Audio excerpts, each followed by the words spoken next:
Bonjour à tous, bonjour et merci de nous rejoindre pour ce webinaire de présentation de la déclaration sociale nominative, plus spécifiquement adressée à la fonction publique hospitalière.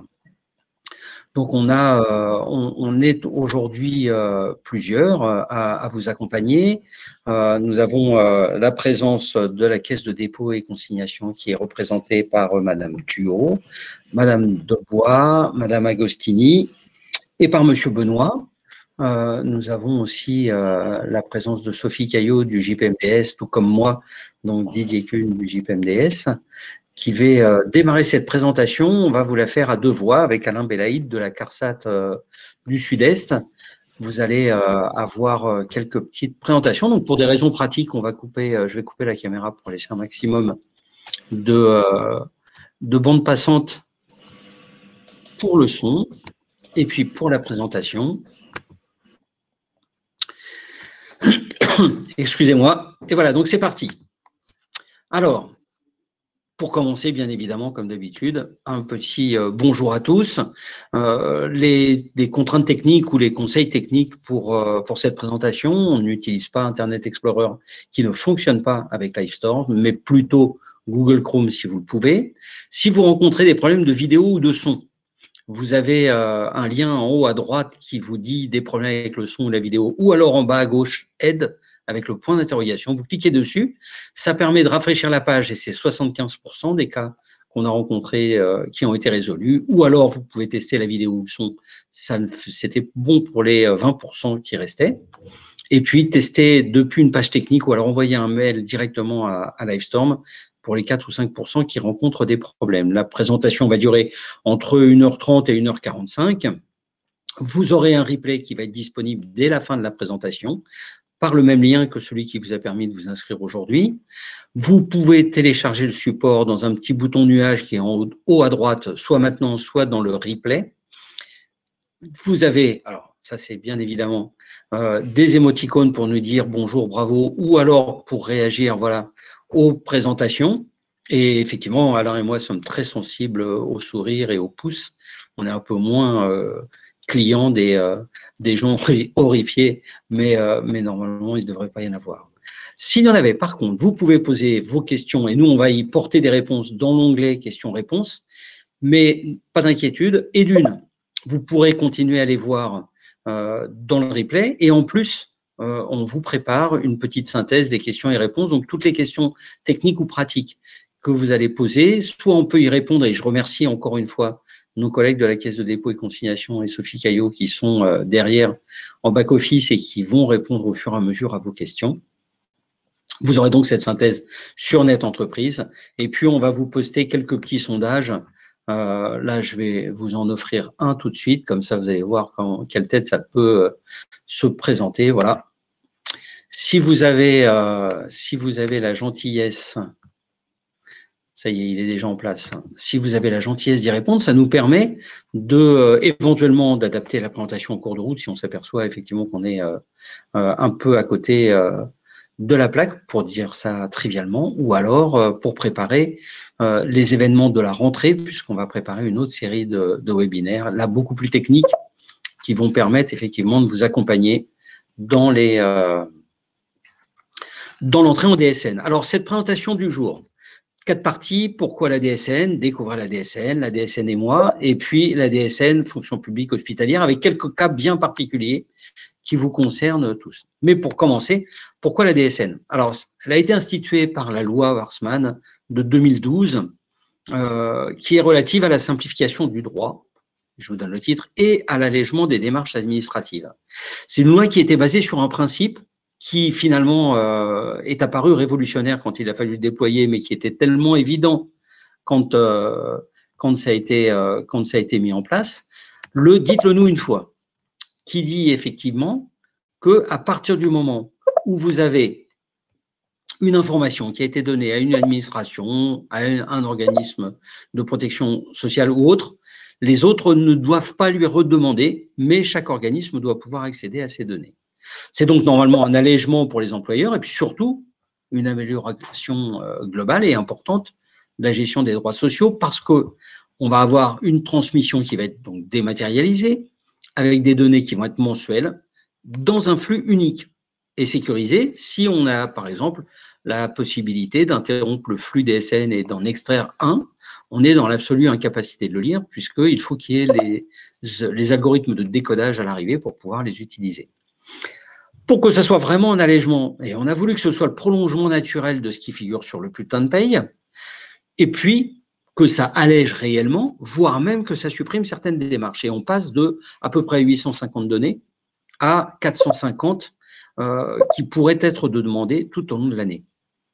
Donc, puisqu'on les diminue, on fiabilise les informations, moins d'informations, moins de difficultés pour les trouver et tout, donc des informations fiables qui servent à la fois au recouvrement des cotisations, mais aussi à l'ouverture et au calcul des droits des salariés. Calcul qui, du coup, devient plus rapide et avec des prestations qui sont portées plus rapidement aussi.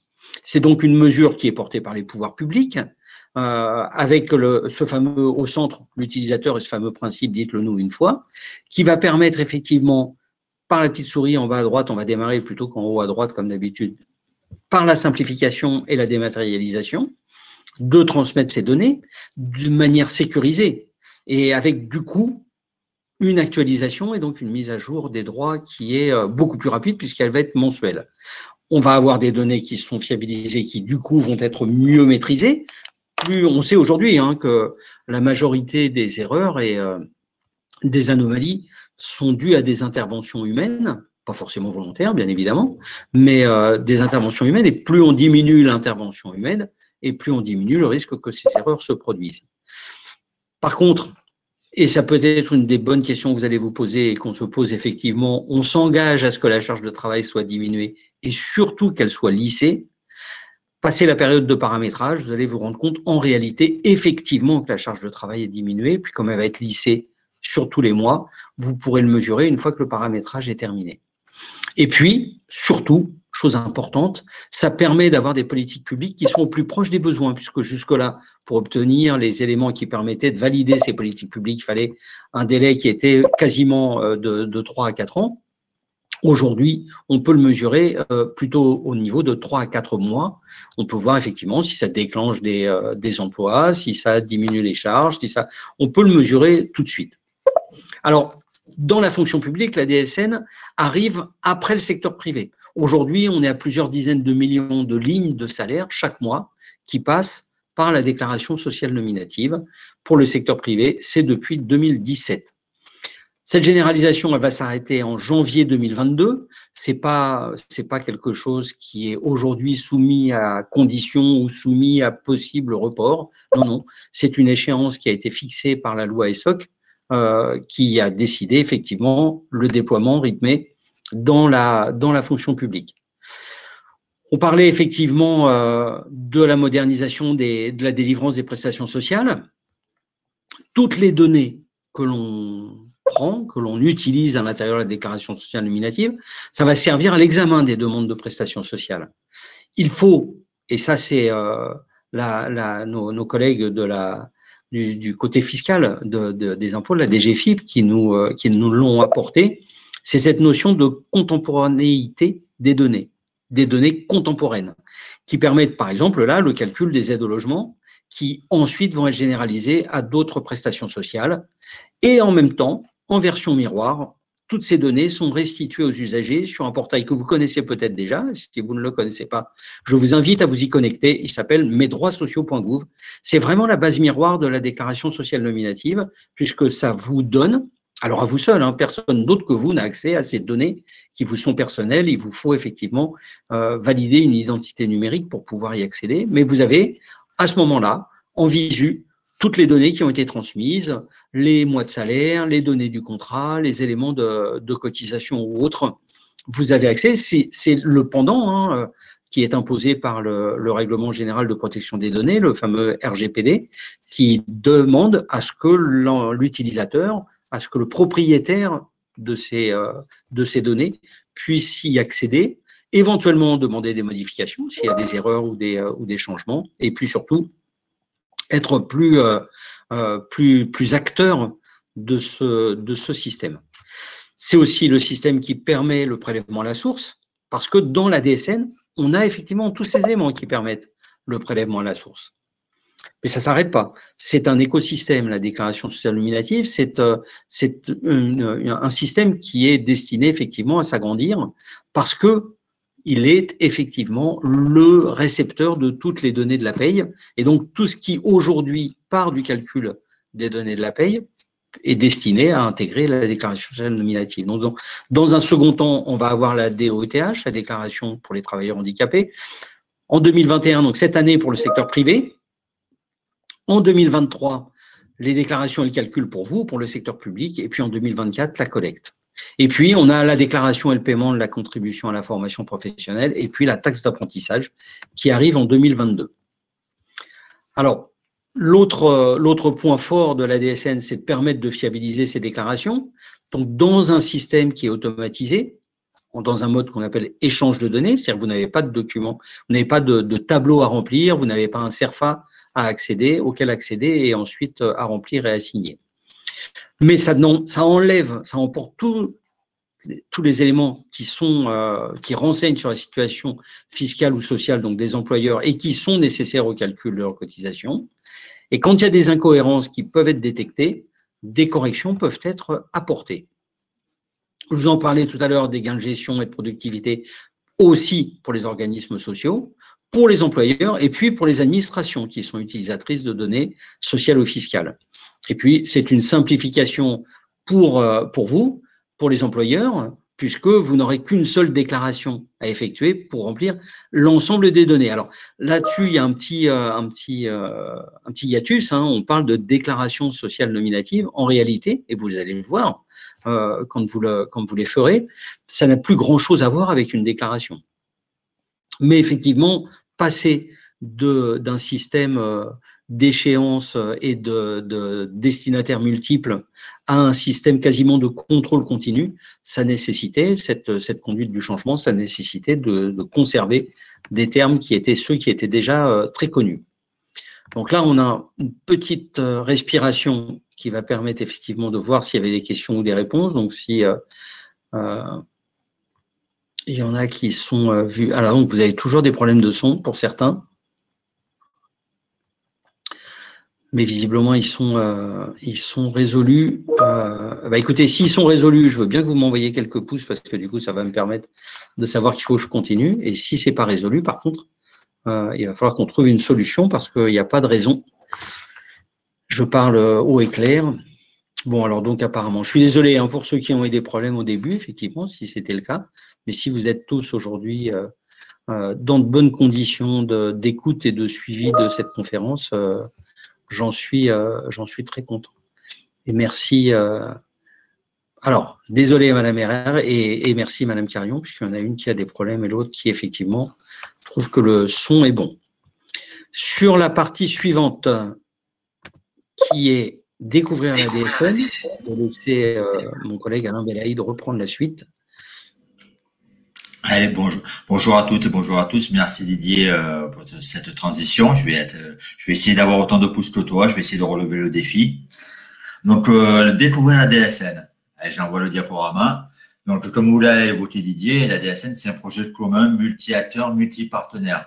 On va retrouver notamment le GIP-MDS, groupement d'intérêt public pour la modernisation des déclarations sociales, qui lui mutualise les moyens, qui va valider votre DSN avant qu'elle soit transmise à tous les partenaires. Par les partenaires, on va parler pour les anciens de la DADS, on va parler des partenaires TDS classiques, mais on va aller au-delà, notamment avec tous les partenaires, on va retrouver notamment la COS, les CEPAM pour l'ouverture des droits, Pôle emploi, on y reviendra ensuite dans le détail. Bon, il y a eu lieu notamment de nombreux ateliers de travail qui ont préparé quand même ce projet commun de passage de la fonction publique à la DSN. On retrouve vos tutelles, notamment la DGAFP, la Direction Générale de l'Administration de la Fonction Publique, la DGCL, la DGOS, vous les connaissez mieux que moi, et notamment la DGFIP pour la partie impôts. Voilà, donc on a également, ça me paraît tellement évident, mais bon, la Caisse des dépôts et des consignations a joué un rôle évident dans la construction de ce projet à votre attention, notamment votre passage à la DSN. Et tout ce qui est organismes complémentaires, même si aujourd'hui ils ne sont pas tous rentrés encore dans le dispositif, mais à terme ils le sont tous. Voilà, notamment. Et le plus important, la retraite additionnelle pour la fonction publique, en fait partie. Donc, la DSN, elle repose sur 4 grands principes.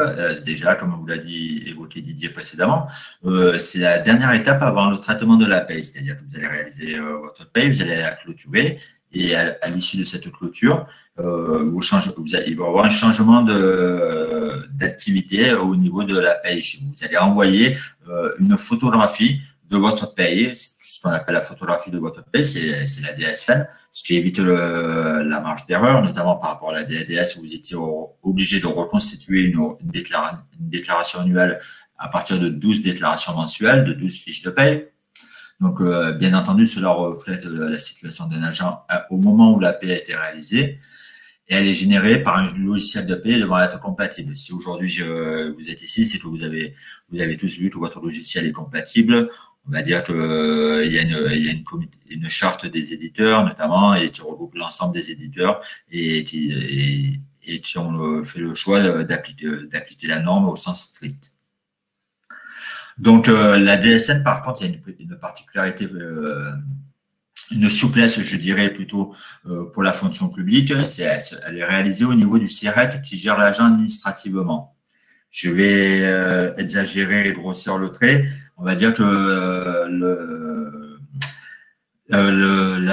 l'agent de la piscine, celui qui gère le maître nageur de la piscine, on ne va pas le déclarer à la piscine municipale. Vous allez le déclarer au siège, à la mairie, là où il est géré la déclaration, la paye et la carrière notamment. Donc, il y a deux faits à retenir.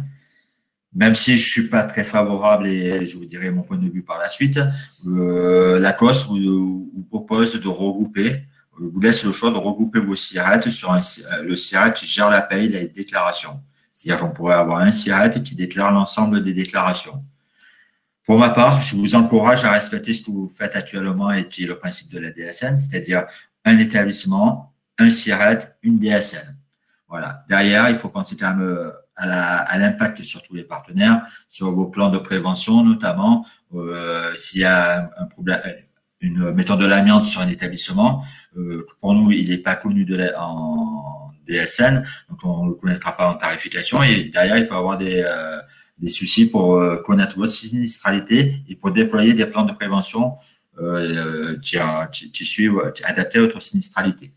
Donc, vous avez la possibilité de le faire, mais je vous encourage de faire ce que vous faites actuellement, c'est-à-dire autant de DUTS que de DSN. Donc, bon, cela vous paraît logique, mais c'est un grand changement pour vous. Mais la DSN est transmise mensuellement. Vous avez au 5 ou au 15. Pour le 5, c'est les collectivités de plus de 50 agents et les autres seront au 15. Donc, on vous invite notamment. Vous allez avoir votre tableau de bord, c'est-à-dire que vous allez envoyer votre DSN de manière classique. Hein. Vous allez chercher un bouton parcourir, l'envoyer, elle va être contrôlée.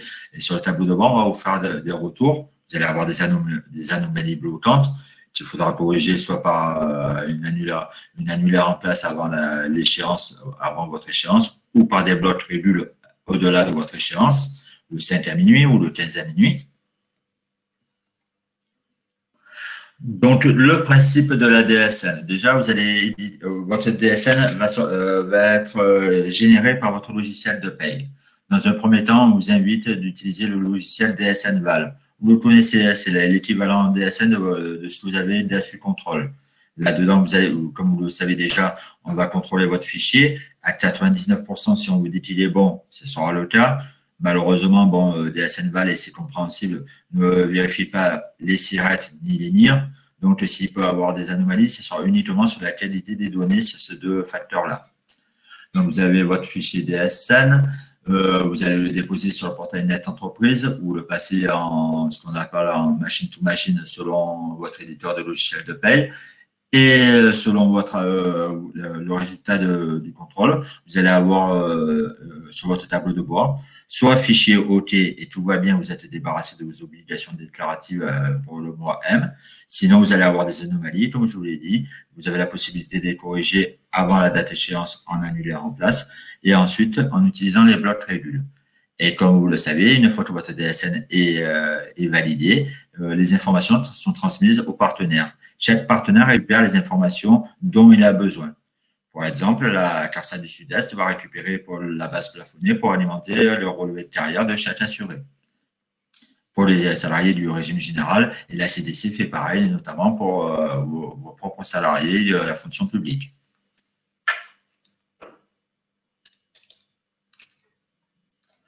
Donc, à terme, là, je n'ai plus les chiffres en tête. L'objectif, c'est de remplacer 40 procédures et déclarations périodiques, événementielles. Voilà. Donc, là, déjà, vous avez vu, on va supprimer la DAS, la DUX, notamment. Didier vous a parlé de la DOETH avec une entrée en 2023 pour la fonction publique, si mes souvenirs sont bons. Donc, je voulais évoquer, c'est un échange de données informatisé, c'est de ce qu'on appelle le format EDI. Ça, voilà, dans ce type de données, vous avez l'EDI qui l'envoie d'un fichier, DASU, DSN. Vous avez connu aussi pour certains le format EFI avec l'envoi de formulaires informatisés. Pour vous donner un exemple parlant, c'est DASNet. C'était DASNet, parce que maintenant on en parle au passé. Hein. Donc, c'est comme je vous le disais, c'est établi vraiment à partir des données d'EP. Le risque d'erreur est réduit quasi à néant. On ne modifie rien, on ne calcule rien. On prend les éléments de votre EP du mois principal déclaré, appelé MPD, et vous le transmettez en DSN avec des échéances. Donc, en DSN, on va retrouver deux types. Il y a deux types de DSN. Les deux sont obligatoires. Hein. Donc, quand je vous dis obligatoire, c'est pas moi qui le choisis, c'est fixé par décret. Hein. Donc, vous avez la DSN mensuelle, on vous en parle, vous en avez entendu parler, et bon, on va continuer à en discuter et aborder le sujet. Mais notamment, là, j'aimerais m'attarder notamment sur les signalements d'événements. Il s'avère que, selon la volonté de vos tutelles, les signalements d'événements seront effectifs en 2023. Néanmoins, on s'est rendu compte que certains logiciels, éditeurs de logiciels de paie proposaient déjà le service et aussi que les CEPAM étaient en mesure d'absorber ces données en DSN. Quand je vous parle des CEPAM, donc on est vraiment sur la tranche régime général, sur la partie qu'on appelle contractuelle pour vous. Hein. Donc, les signalements d'événements, il y en a deux actuellement, et les deux importants, on va dire, principaux, et quelques-uns notamment dont on parlera aussi. Donc, vous allez avoir le signalement à destination de l'assurance maladie qui s'appelle arrêt de travail. Voilà, donc dedans, on va retrouver des informations de accident de travail. C'est pas le cas actuellement pour le régime général, mais notamment tout ce qui est arrêt de travail classique. Ça va avec la présence d'un historique. Donc, pour les CEPAM, on attend un historique de 3 mois. Donc, cela vous débarrassera, on va utiliser ce terme-là, définitivement de l'attestation papier ou de l'attestation de salaire papier ou en EFI, en envoi de formulaire informatisé, tout vous faisiez auparavant, et de la célèbre DSIJ. Maintenant, vous pouvez faire des signalements d'événements. Je vous invite à vous rapprocher notamment de vos éditeurs de logiciels de paye. Là, à titre informatif, je peux vous dire que le Manus, pour ceux qui l'utilisent, le propose. Voilà. Le second signalement, et qui est très important aussi, c'est le signalement Pôle emploi. Tout ce qui concerne les fins de contrat de travail, les reprises de travail notamment. Donc voilà, Pôle emploi, eux, il leur faut un effectif de 12 mois pour pouvoir traiter en DSN ce type de signalement. Avantage pour le salarié, c'est une indemnisation plus rapide. Pour l'employeur, notamment, c'est la dématérialisation, donc sécurité des informations transmises. Voilà. Une seule contrainte, pour être honnête avec vous, elle porte sur, la CNIL impose quand même la remise de la feuille papier, la célèbre feuille jaune aux salariés. Mais bon, on travaille dessus pour essayer de faire avancer et de faire disparaître cette fameuse feuille papier dans un cadre de dématérialisation. Donc, il y a deux types d'anomalies, vous vous en doutez, hein, on n'a rien révolutionné en DSN par rapport à la DAS, vous avez des contrôles bloquants et des contrôles non bloquants. Donc, des contrôles bloquants, la DSN peut être déposée, elle est acceptée, on vous dit simplement, je vais vous donner un exemple concret qui va vous parler, vous avez le bilan d'identification des salariés. Je fais beaucoup de jump par rapport à la DADS, puisque c'est quand même une déclaration que vous maîtrisez aujourd'hui. En DASU, on vous accordait 20% d'erreurs. Vous vous rappelez le bilan d'identification des salariés? 20% de vos salariés on ne réussissait pas à les identifier. On vous disait, c'est pas grave, on reviendra vers vous, mais on accepte votre déclaration. En DSN, on ne peut pas se permettre 20% avec une déclaration mensuelle. Donc, on est passé sur le format 1%. Ça réduit les possibilités. Je vous rassure, ne vous inquiétez pas. Vous avez utilisé le Passero l'an dernier notamment, et vous avez déjà eu aussi la DAS, le Passero qui vous ont donné des informations de qualité au sujet de l'identification de vos salariés.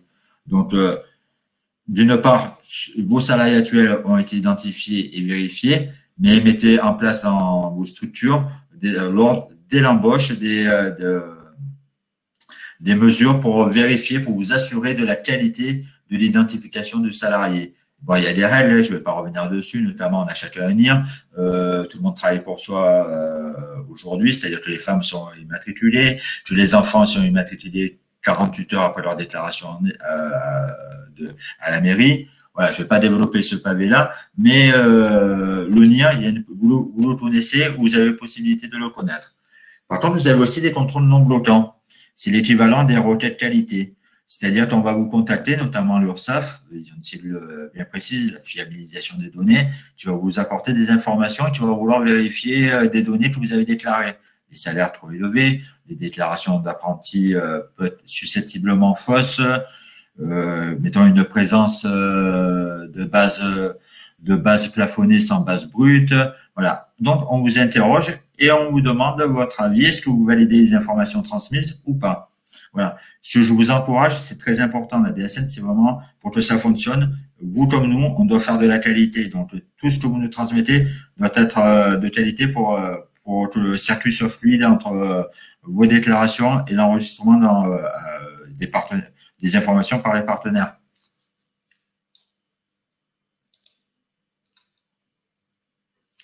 Voilà, je ne sais pas si on en a parlé déjà précédemment, mais il y a des données spécifiques à la fonction publique, je vous en parlais. Donc, on a dû les ajouter à la DSN, notamment la notion de contrat. Ça n'existe pas là. On parle de relation employeur-agent dans la fonction publique. Les quotités de travail entre fonctionnaires et contractuels. Un fonctionnaire a une déclaration à la semaine, un contractuel a une déclaration au mois. Donc voilà, c'est des quotités de travail qu'il va falloir respecter et bien définir. Ça fait partie de la qualité des informations transmises. Mais comme je le dis régulièrement, la DSN n'a pas modifié la réglementation, elle s'est juste adaptée. Donc ce que vous avez l'habitude de faire et de mettre en pratique, c'est la même chose. Votre écran de logiciel de paye reste le même. Hein, donc il n'y a aucune raison d'avoir peur de la DSN. C'est juste un changement de langage. Mais pour vous, la réglementation que vous maîtrisez reste la même et votre logiciel de paye que vous maîtrisez est identique. Et après, on a rajouté notamment la gestion des détachements qui est quand même spécifique à la fonction publique. On reviendra dessus par la suite.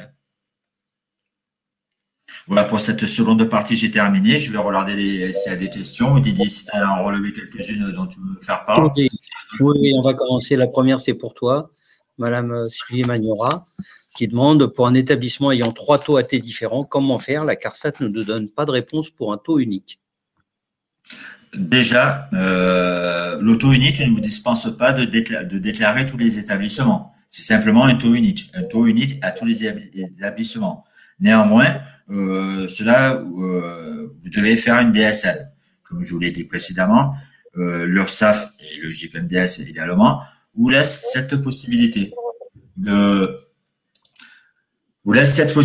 déclarer sur le SIRET qui gère la carrière. Moi, ce que je vous conseille, et c'est ce qu'on fait sur ma compétence, moi, j'anime le comité PACA et Corse. Nous, on se met en relation CARSAT, URSSAF et la collectivité et on prend une décision commune. Il n'y a pas forcément de solution miracle, simplement, il faut qu'on soit tous sur la même longueur d'onde, que ce soit la CARSAT, l'URSSAF ou vous. Et néanmoins, l'auto unique ne vous dispense pas de déclarer établissement par établissement. C'est simplement une souplesse accordée par la COS. Ensuite, une question de Madame Anne-Sophie Cormont. Concernant mon établissement, nous avons généré une DSN test et il y a des anomalies, mais notre logiciel a beaucoup de mal à faire en sorte de pouvoir les corriger, donc c'est assez compliqué. Et je pense que ça va être pire qu'il va y avoir les congés d'été. là, c'est plus une réponse que je vais vous porter, Madame Cormon. C'est effectivement, normalement, votre éditeur de logiciel peut vous apporter de l'assistance sur ce qui va être le paramétrage. Donc, tout dépend du niveau d'anomalie que vous rencontrez. Si ce sont des anomalies concernant, par exemple, les individus ou concernant les contrats, vous avez normalement sur Net Entreprise d'accessible une base de connaissances qui vous permet d'avoir accès à toute une série de fiches consignes, et d'ailleurs on va en reparler tout à l'heure dans les présentations qui vont suivre, qui normalement devraient vous aider à y arriver. Donc là, quand on dit à la période de congé d'été, oui, ça veut dire que tant mieux pour vous. Vous allez effectivement pouvoir partir, donc personne ne fera les modifications quand vous serez absente, et à la rentrée, ça va recommencer, d'où l'intérêt d'avoir l'autre webinaire en octobre, dans lequel on va plutôt aussi essayer de répondre à ce type de questions que vous nous posez, et puis de susciter des témoignages de collègues qui sont déjà rentrés en DSN, puisqu'on a déjà, depuis 2 ans, les plus gros établissements qui sont rentrés en DSN. Cette année, toute une série complémentaire, donc on a déjà plusieurs centaines de milliers de lignes de salaire de la fonction publique et de la fonction publique hospitalière qui sont en DSN. Donc, on va avoir des éléments pour pouvoir vous aider à répondre. Bravo en tous les cas pour avoir déjà commencé et fait les premières DSN de test. C'est vraiment le chemin qu'on vous propose de prendre et c'est le plus sage pour aller vers un peu plus de sérénité au moment d'entrer. Mais n'hésitez pas à revenir vers nous s'il y a des difficultés. Vous avez des liens sur la base de contact Net Entreprise. Si ce sont des questions auxquelles on peut répondre ou pour lesquelles, bien évidemment, la réponse n'a pas été documentée. Il est fort possible que des questions nous échappent, n'aient pas été posées. Et du coup, c'est intéressant d'avoir vos questions parce que si ça n'a pas été documenté, il est urgent qu'on le fasse. Ensuite, il y a eu quelqu'un qui a été, Madame Maillot, qui du coup a eu un grand moment de bonheur puisqu'elle a dit qu'il n'y a plus à faire de déclaration mensuelle à l'URSSAF et on lui a répondu non. Ça passe effectivement dans le cadre de la DSN. Les signalements d'événements du feu de l'eau, au fil de l'eau. Oui, le mode de fonctionnement, quand il fonctionne, et je vous dis, comme vous le disait mon collègue Alain, ils sont attendus en janvier 2023. Donc, effectivement, là, pour l'instant, on a besoin, dans le flux mensuel, d'avoir ces informations qui sont relatives au signalement d'événements. Mais sinon, les signalements d'événements, oui, il faut que vous les traitiez comme des post-it. L'exemple que je donne le plus souvent, c'est effectivement, vous êtes en train de travailler sur, je ne sais pas, le budget. Alors là, c'est passé, on ne peut plus parler de la fête de la musique, c'est passé. Donc, on va parler du budget, éventuellement, de la mise à jour des fournitures d'écoles pour la rentrée. Et le téléphone sonne pour vous annoncer qu'Alain Belaïd, des services techniques, est arrêté pour 3 jours. Bon, vous n'allez pas fermer le budget et tout arrêter tout de suite. Vous prenez un post-it, vous notez dessus, Alain Belaïd, arrêté à partir du temps d'aujourd'hui, donc du 24, pour une durée à peu près de 3 jours. Et puis, vous mettez le post-it de côté. Le signalement d'événement, c'est la même chose. C'est simplement, vous passez l'information à celui qui va le prendre en compte. Donc, c'est vraiment au fil de l'eau, effectivement, qu'ils sont à faire. Mais aujourd'hui, ils sont apportés. Tout ce qui impacte le revenu, tout ce qui impacte le contrat, tout ce qui impacte l'individu est apporté dans la déclaration sociale nominative mensuelle. Ensuite, alors, Madame Depré, il n'y a plus de déclaration à l'URSSAF avec le bordereau, ni de faire l'attestation Pôle emploi en fin de contrat. Alors, je suis désolé, Madame Depré, la première partie de votre réponse, de votre question, non. Il n'y a plus à faire de déclaration avec les bordereaux, ni de faire l'attestation Pôle emploi, et là, non plus. Mais c'est non, vous n'avez pas raison. Il faut faire la déclaration de fin de contrat. La déclaration de fin de contrat est imposée par le droit du travail, et de toute façon, quoi qu'il arrive, elle sera toujours à remettre à l'agent. Et la loi précise même que c'est à faire sans délai. Donc, l'attestation Pôle emploi est à faire aujourd'hui de manière dématérialisée, par le biais de l'attestation emploi dématérialisée que vous a adressée à Pôle emploi, qui vous la retourne validée, que vous réimprimez, que vous devez donner à l'agent. Et quand on va passer dans les signalements en fin de contrat de travail unique dans la DSN, ce sera le même système. Donc, de toute façon, on aura besoin effectivement de ces éléments. Donc, suppression du bordereau de l'URSSAF, mais obligation de continuer le signalement de fin de contrat. Va jusqu'au 36e mois de salaire à déclarer. Alors, le Pôle emploi, c'est lire jusqu'à 36 mois. La modification de droit qui devait l'imposer n'étant pas passé, il continue à utiliser les 12 mois. Mais effectivement, l'attestation permet de remonter jusqu'à 36 mois, ce qui veut dire que quand, et c'est bien pour ça aussi d'ailleurs qu'on ne vous invite pas à utiliser dès maintenant le signalement de fin de contrat, ce qui veut dire que vous pouviez effectivement recevoir en anomalie les 24 mois précédents en vous disant « mais d'où ça sort, on n'en a pas besoin ». Mais vous avez entièrement raison, Madame Nicolas.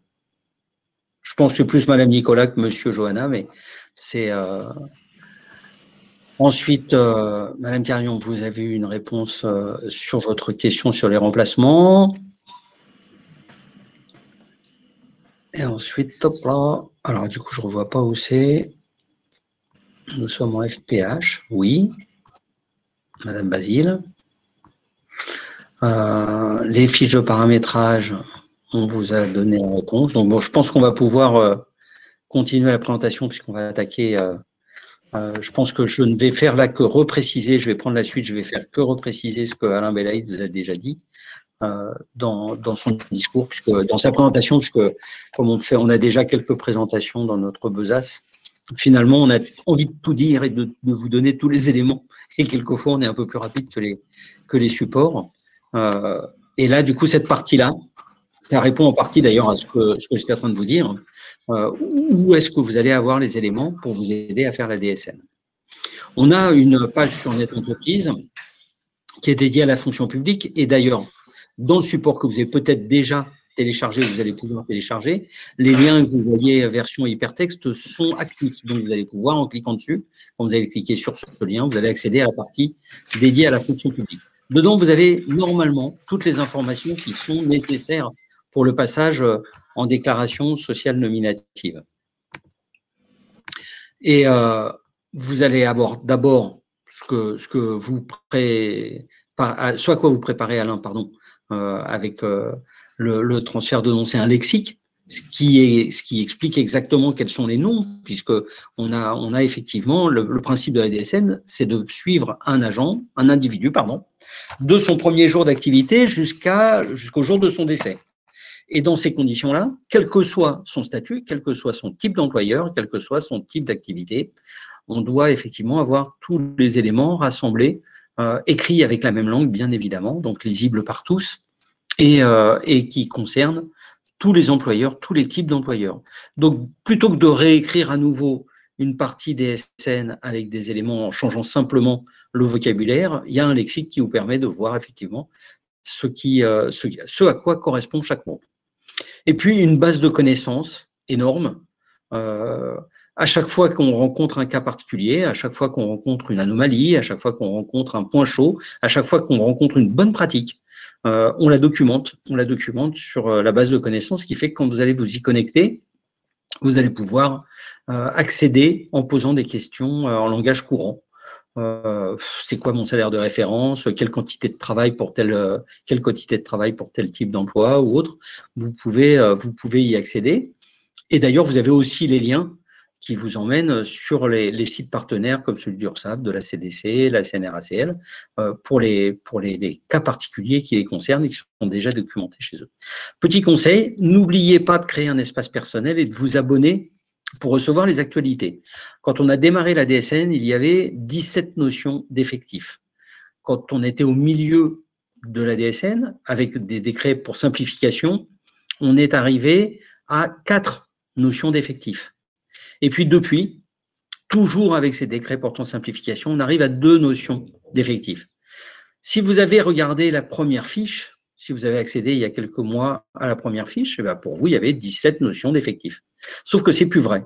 Donc, comme ça a changé, puisque vous avez eu le réflexe de vous abonner à cette fiche d'information, parce que vous dites c'est quelque chose auquel j'ai de temps en temps accès, vous abonnez, et bien du coup, on vous envoie un mail en vous disant attention, vous avez consulté la fiche effectif, elle a changé. Et on vous invite à la consulter. Là, vous apercevez qu'il n'y en a plus que 2, et donc du coup, vous êtes sûr et certain d'être à jour des informations auxquelles vous souhaitiez accéder.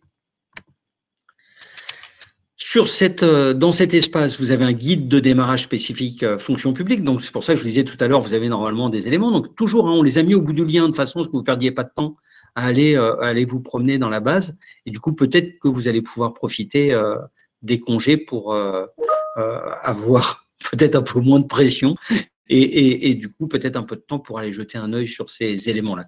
Les grands principes de la DSN, on vient déjà d'en parler. Les étapes pour le bon démarrage, on va le voir tout à l'heure. Et puis, des éléments d'accompagnement qui sont mis à votre disposition, ce fameux fiche contact. Mais on a les modules de formation de niveau sensibilisation, celui que vous êtes en train de suivre, qui est spécialisé là pour la fonction publique hospitalière. Vous allez voir qu'on a des cas particuliers pour vous en fin de la présentation. Et puis, des liens sur les webinaires et sur les supports qui ont été utilisés. Et puis, des MOOC qui sont destinés à la fonction publique. Ce sont des petits, des mini-films ou, j'allais dire, des mini-dessins animés, des mini-documents animés, qui sont vraiment fondés sur des cas de paix concrets. Hein. C'est comment est-ce que je déclare telle chose, comment est-ce que je rentre tel type, comment est-ce que je définis. Alors, c'est pas pour vous, mais par exemple pour la fonction publique territoriale, si c'est un agent pluricommunal, multicommunal ou polyvalent, ces éléments-là, vous les retrouvez à l'intérieur de ces petits liens. Donc, tout à l'heure, on vous parlait du lexique. Il y a des termes que l'on emploie qui sont ceux du régime général, du secteur privé, mais qui doivent s'appliquer à vous. Par exemple, le salarié, ça va désigner chez vous un agent. L'entreprise ou le tiers déclarant, ça va être l'administration ou l'organisme. Et puis le salaire correspond bien évidemment au traitement. Élément important, la notion de contrat qui arrive. Notion de contrat n'existe pas dans la fonction publique. Donc, du coup, c'est effectivement la relation employeur-agent. Mais vous allez voir que cette notion de contrat est importante parce qu'elle va parler de cette relation, mais en la bornant dans le temps, c'est-à-dire en disant quand est-ce que ça commence, quand est-ce que ça se termine, en disant où est-ce que ça se passe et en quoi ça consiste. Parce que ces éléments-là vont influer sur les droits des agents, sur le taux de cotisation et puis effectivement sur les droits à retraite ou les choses qui vont arriver à plus long terme. Donc, c'est absolument important de renseigner ces éléments relatifs au contrat. Petit dessin qui illustre ce que vous a dit tout à l'heure Alain Belaïd et que j'aime bien, qui est le cercle vertueux de la DSN. On vous demande de déterminer les SIRET qui vont être déclarés, généralement celui qui fait la paye, de les contrôler avec les outils qu'on met à votre disposition et du coup d'identifier aussi les lieux de travail, puisque ce ne sera pas forcément le SIRET déclaratif qui sera le lieu de travail. Vous avez de quoi vérifier le NIR des individus, puisque vous avez le bilan d'identification des salariés qui vous est retourné avec les DSN tests et qui va vous dire si vous avez des salariés dont le NIR n'est pas certifié. C'est le moment où moi je vous conseille d'informer vos salariés. Vous devez informer vos salariés, vous avez un lien, vous allez le voir un peu plus loin, il y a un lien qui vous amène vers une page d'information pour faire une petite lettre. Vous devez, c'est le RGPD qui impose que vous informiez les salariés que les éléments de la paye, les transmissions de cotisations sociales et leurs paiements ont été dématérialisés. Donc, c'est peut-être l'occasion de vérifier que les informations que vous avez dans votre fichier de paye sont toujours d'actualité.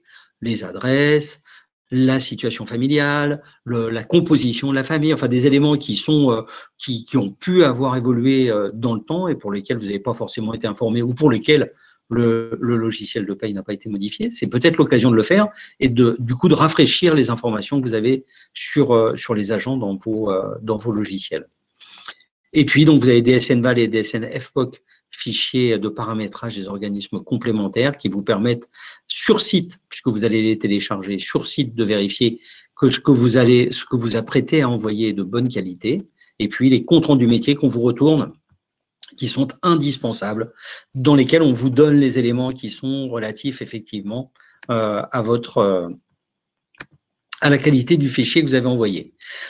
Je vous ai remis ce petit tableau, les étapes de l'entrée, avec ce qu'on vient de dire exactement, sauf que là, vous avez exactement les fiches consignes. Tout à l'heure, je vous disais, par exemple, pour vérifier la validité d'un SIRET, on a une fiche consigne 366, elle est juste là. Vous avez juste à cliquer dessus pour aller la consulter. On essaye vraiment de vous éviter de perdre un maximum de temps pour vous simplifier les choses. Hein.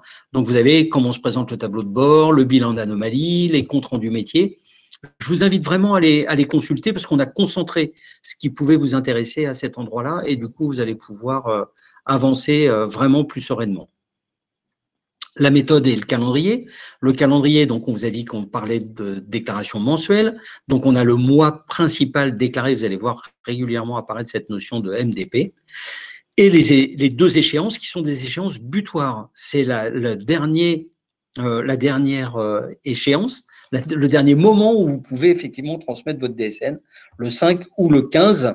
On dit effectivement avant minuit. Moi, j'aurais tendance à ne pas vous souhaiter que vous soyez au boulot à minuit. Donc, j'aurais tendance à vous dire, fixez-vous sur la veille, le 5 ou le 15 à midi, de façon à ce que si, par hasard, votre DSN était refusé ou vous aviez effectivement une DSN KO qui revenait, vous pouvez tout de suite la renvoyer. Parce que, par exemple, quand vous allez transmettre votre DSN, ça arrive extrêmement rarement, mais c'est déjà arrivé, donc c'est bien pour ça que je vous en parle, il peut y avoir une micro-coupure électrique au moment du transfert, chez vous ou chez nous. Une baisse de la tension et du coup, le fichier arrive chez nous pas tout à fait normal. Et plutôt que de prendre le risque d'enregistrer un fichier potentiellement corrompu, on vous le refuse et on vous dit renvoyez-le nous tout de suite, de façon à ce qu'on puisse l'accepter, parce qu'il n'est pas forcément en anomalie, mais il est potentiellement corrompu et donc on peut très bien vous le refuser, vous demander de le renvoyer immédiatement. Avant l'échéance, vous pouvez faire des dépôts jusqu'à 1 mois à l'avance, c'est-à-dire que là, le début de l'échéance, le mois de mars, la paye du mois de mars, que vous allez nous déposer au plus tard le 5 ou le 15 avril, donc on va dire le 5 avril, et bien la paye du mois de mars, vous pouvez la déposer, la DSN du mois de mars, vous pouvez la déposer à partir du 6 mars, c'est-à-dire le lendemain de l'échéance précédente. Ce qui va répondre tout de suite à vos questions sur les congés, par exemple. Si vous partez en congé au mois d'août, la DSN du mois de juillet que vous auriez dû déposer le 5 août, on ne va pas vous demander de revenir de congé le 5 août pour la déposer. Vous pouvez la déposer à partir du 6 juillet. Et comme on sait très bien que vous devez déposer bien en amont les éléments auprès de la trésorerie pour faire valider le paiement et la mise en place, vous pouvez, dès que la trésorerie vous dit « bah oui, pour moi c'est bon, les contrôles sont OK », vous pouvez la déposer tout de suite. Vous n'êtes pas obligé d'attendre cette fameuse échéance butoir du 5 ou du 15. Donc, jusqu'à l'échéance, vous pouvez avoir les dépôts du lendemain de l'échéance précédente jusqu'à la veille de l'échéance. Et puis, vous pouvez du coup modifier cette déclaration par une procédure qu'on appelle annule et remplace, c'est-à-dire vous renvoyez une DSN et elle écrase la précédente. Simplement, c'est celle qui est dessus qui va être prise en compte. Et comme elles s'empilent les unes sur les autres, on ne tient compte que la dernière au moment de l'échéance. Après l'échéance, vous ne pouvez pas faire d'annulé en place, puisque de toute façon, elle a déjà été enregistrée. Par contre, vous pourrez faire des corrections dans la DSN du mois suivant avec ce qu'on appelle des blocs de régularisation. Et après, toute déclaration initiale donc, qui a été déposée après l'échéance, elle est considérée comme tardive et du coup, vous exposez aux pénalités et aux sanctions qui sont relatives à ce défaut de déclaration. En cas d'erreur, donc, et puis selon le type d'anomalie, bien sûr, il y a des contrôles qui peuvent se déclencher. Soit ils sont bloquants, ce que je viens de vous dire, et là, la DSN ne peut pas être déposée. Vous devez à tout prix faire les rectifications avant de redéposer et le faire avant l'échéance. Et puis, il y a des contrôles non bloquants, c'est-à-dire qu'on accepte la DSN, mais on se rend compte qu'il y a quelques erreurs, peut-être qui sont à l'intérieur potentiellement. Et là, du coup, on vous invite à les corriger dans la DSN suivante. Si vous avez déjà déposé, si vous n'avez pas encore déposé, vous faites bien évidemment une annulée en place, ça écrase la déclaration précédente et vous êtes à jour avec les bons éléments. Pour être sûr et certain de vous, pour chaque dépôt, vous allez recevoir, et vous pouvez voir, tout d'abord l'accusé d'enregistrement électronique, l'AE, qui prouve que techniquement, on peut lire le fichier. Là où il y avait des chiffres, on attend des chiffres, on est d'accord. Là où il y a des lettres, on a des lettres, donc on est d'accord. Ça atteste que votre fichier a bien été reçu. Et puis surtout qu'il a passé les pré-contrôles avec succès. Et du coup, vous êtes effectivement délivré de votre obligation déclarative parce qu'on va dire effectivement qu'à ce moment-là, vous avez fait le boulot, en gros. Maintenant, peut-être qu'on va découvrir à l'intérieur qu'il y a des éléments qui sont en défaut ou qu'il y a des problèmes. Mais ça, on n'est pas non plus, nous, des machines. Et c'est normal que ça puisse être le cas. Mais au moins, on vous considère comme ayant déposé de bonne foi votre fichier dans les délais prévus. Si vous n'avez pas l'accusé d'enregistrement électronique, vous avez un avis de rejet qui vous dit pourquoi c'est incorrect et ce qu'il faut changer. Et la DSN que vous avez envoyée n'est pas transmise à l'organisme, il est impératif de la refaire. Ou alors, un certificat de conformité qui, lui, est envoyé dès que l'envoi est fait, il vous fait ce document et il est joint avec le flux mensuel parce que c'est effectivement, pour certains organismes, ils ont besoin d'avoir ce certificat de conformité pour accepter l'injection dans leur système d'information de vos données. Puisque, je vous rappelle, hein, vous faites la paye sur l'ordinateur, dans le logiciel, vous appuyez sur envoi, ça fait deux choses. Ça envoie, effectivement, ça fait tourner la paye, ça fabrique les bulletins de paye, et ça transmet le fichier. Et ensuite, vous pouvez effectivement, là c'est quand vous êtes en mode API, et ensuite vous pouvez le confirmer ou pas. Cette transmission, elle part dans le système. Arrivée dans le système, elle est vue et on dit oui, bah, il y a tout ce qu'il faut là où on attend quelque chose, donc c'est bon. Et à ce moment-là, les portes qui sont derrière, qui permettent d'accéder aux organismes de protection sociale s'ouvrent et votre déclaration est transmise. Dernier petit conseil sur cette partie-là.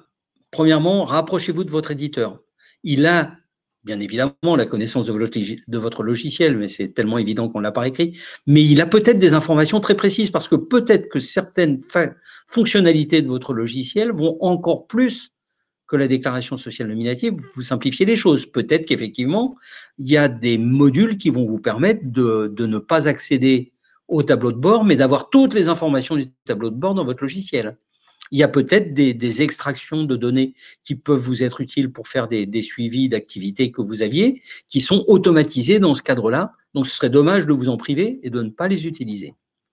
Vous pouvez utiliser ce fameux environnement de test. On vous invite à nous envoyer les DSN de test au plus rapidement possible. Donc, quand vous êtes dans le fichier DSN, il va vous proposer en réel ou en test. Surtout, vous faites bien en test. Parce que ça veut dire que c'est envoyé dans le système, que ça va jusqu'aux organismes qui peuvent vous faire des comptes rendus métiers et vous dire « Oh là, attention, là, il y a peut-être ça à changer. Là, j'ai identifié tel ou tel petit souci. » Et du coup, vous pouvez faire la correction dans la phase de paramétrage. Et au moment où vous allez passer à la DSN réelle, vous aurez déjà résolu une grande partie des petits problèmes qui pourraient vous être posés. Et puis, si vous avez des questions et si vous n'y trouvez pas de réponse, surtout, contactez-nous. Contactez le support soit chez votre éditeur, soit dans l'organisme concerné. On a à l'URSSAF, à la Caisse de dépôt et consignation, sur Net Entreprise, des boîtes à lettres qui vous permettent de nous déposer ces éléments-là. Et puis, vous posez votre question en ligne. Je vous disais, il n'y a vraiment pas de question bête. Il n'y a pas de questions inutiles. Soit ça a déjà été documenté, on vous renvoie immédiatement la documentation, il n'y a aucun souci, vous avez accès à la fiche consigne, mais il est fort possible aussi qu'on découvre des situations qui n'ont pas été documentées. Il est important qu'on puisse le faire pour que vos collègues, quand ils vont risquer de se trouver face à la même situation que vous, eh ben, on ait déjà identifié comment corriger le problème, comment contourner cette situation, comment passer l'obstacle. Et là, j'attends que mon ami Alain remonte de façon à ce qu'on puisse faire le tour des questions auxquelles ma collègue Sophie Caillot n'a pas encore répondu. Je crois que ça va être pour la EDC automatisé, mais il faut remettre l'exemplaire à l'agent, bien évidemment. Alors, Madame Sylvestre, doit-on déposer un fichier test sur Net Entreprise ou un fichier réel sur Net Entreprise Test ? C'est une bonne colle. Ça mérite effectivement d'avoir été posé. L'environnement de test va finir par être fermé puisqu'il est utilisé par les éditeurs. C'est le format de votre déclaration qui est en format test. Mais indifféremment, l'un ou l'autre va vous renvoyer, sauf que sur l'environnement de test, vos déclarations ne partent pas jusqu'aux organismes de protection sociale. C'est bloqué à ce niveau-là et donc du coup, certains des comptes rendus métiers que vous auriez pu avoir, vous n'y aurez pas accès. Mais je ne vous ai rien dit. Hein. Ce n'est pas parce que c'est enregistré qu'il faut dire que je l'ai dit. Alain, est-ce que tu as vu les questions sur lesquelles c'était utile de porter des réponses Je crois que tu as été d'une clarté exemplaire. Tu ne peux pas faire mieux, Didier, je pense. Je ne vois pas de questions. Non, c'est nickel.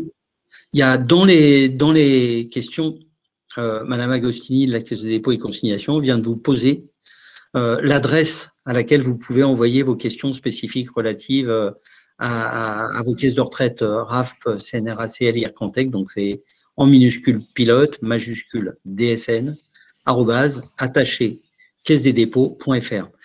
Vous avez tous les experts de la CDC qui sont derrière cette balle et qui répondent rapidement. Très honnêtement, quand nous, on est piégé sur certaines questions, on n'hésite pas à leur poser et on a les réponses très rapidement. Donc, surtout, n'hésitez pas. Et puis, au niveau des URSSAF, vous avez l'adresse ACT, Administration Collectivité Territoriale, le nom de la région dans laquelle vous êtes, donc Poitou-Charentes par exemple, @ursaf.fr. Et là, ce sont les experts URSAF qui sont derrière et qui pourront vous répondre. Monsieur Canu, oui, je vais revenir sur les signalements d'événements derrière pour vous préciser ce qui va se passer entre le 1er janvier 2022 et le 1er janvier 2023. On va faire une partie spécifique à la fin de la présentation sur les signalements d'événements.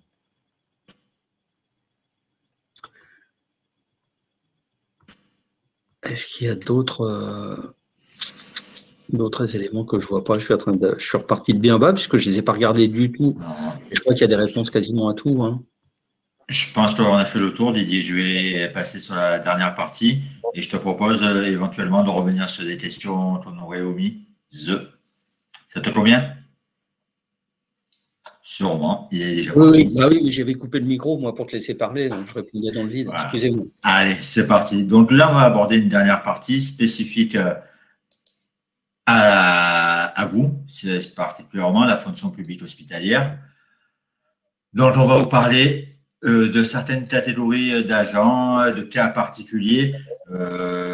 Avant de commencer, dans un premier temps… Oui.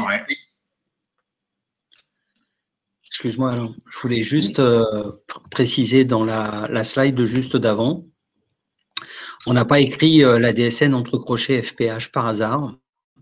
On a rajouté le H parce que c'est spécifique pour la fonction publique hospitalière, mais toutes les données de la DSN qui sont spécifiques à la fonction publique démarrent toutes par entre crochets FPH, entre crochets FP, pardon. Entre crochets fonction publique. C'est pour ça qu'on vous a mis ce petit gimmick. Donc, pour vous retrouver, pour savoir dans certaines données ce qui vous correspond, ce qui vous est destiné exactement, tous ceux qui sont entre crochets FP, c'est pour vous. Vous avez intérêt à effectivement les consulter. Je te remercie Didier pour cette précision que j'avais oubliée. Donc, comme je vous le disais, on va aborder certaines catégories de personnel, de cas particuliers notamment. Avant de commencer, je vais vous dire que je vais vous répéter notamment, la DSN n'a pas modifié la réglementation. Ce que vous faites auparavant, c'est continuer. C'était de qualité déjà et il n'y a aucune raison que ça change. Didier, si tu me changes les diapos comme ça va être compliqué. Donc, on va aborder d'abord les aides-soignants. Je touche à rien. Hein. Ah, c'est magique. C'est la magie de la démat, de la digitalisation.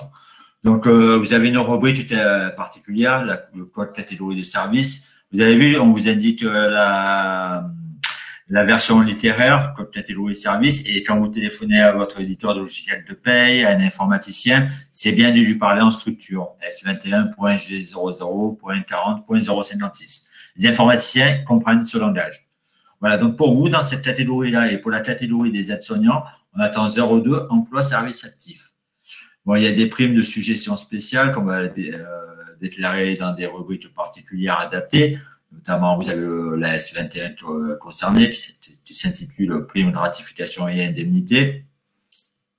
Donc, il y a des cotisations notamment sur ces primes. Elles s'intègrent aux cotisations normales, donc le code 300, cotisation normale. Et on a des cotisations supplémentaires avec des codes particuliers, 309. Mais comme je vous le répète, et je vous le répéterai, je n'arrêterai pas de le répéter, la réglementation n'a pas évolué. C'est ce que vous faites actuellement. Je passe sur le second cas, on a le cas particulier vacataire. On appelle souvent tous les agents vacataires notamment, mais le vacataire est un élément particulier dans la fonction publique. Donc, il y a une rubrique dédiée au niveau nature du contrat. On va vous demander de renseigner le contrat à durée déterminée de droit public. C'est la valeur 10 pour la rubrique 40007. Le statut d'emploi contractuel de la fonction publique avec la valeur 02. Et pour l'unité de mesure de la quantité de travail, comme on l'a évoqué précédemment, hein, la fonction publique, c'est un élément spécifique à votre activité, à vos métiers. Hein. Vous avez la valeur 33 à la tâche. Je vais faire un petit point dessus puisque j'ai eu la question et j'ai eu la colle récemment. Vous avez dans la même rubrique la liste la valeur 32 qui est vacataire. La valeur 32 vacataire s'applique au docker, il ne vous concerne pas. Donc, j'insiste bien, la 33 à la tâche pour déclarer vos vacataires. Donc, vous avez aussi les cas particuliers qu'on appelle activités secondaires. Donc, il y a deux cas pour les activités secondaires. Soit vous l'avez, ou elle est réalisée pour le compte du même employeur et il n'y a aucune particularité de traitement au niveau déclaration, au niveau des DSN notamment, ou elle est effective pour le compte d'un employeur secondaire, pour la petite commune voisine notamment, on va dire. Donc, c'est l'activité est effectuée, payée, déclarée sur l'année N. Tout ce qui concerne la retraite additionnelle de la fonction publique, elle se déclare une seule fois par an. C'est-à-dire que vous n'allez pas nous déclarer mensuellement toutes les cotisations. À la fin de l'année, sur la DSN du mois de janvier de l'année N+1, vous allez nous transmettre les informations nécessaires à la RFP. Donc, vous avez la nature de contrat que vous devez renseigner avec le code 52, le motif de rupture de contrat, fin de relation avec l'employeur. Et donc, on va retrouver donc uniquement les cotisations dues au RFP avec une base assujettie 0078 notamment. Il n'y a rien de nouveau hein, là-dedans, on reprend. Par contre, je vais insister sur un point.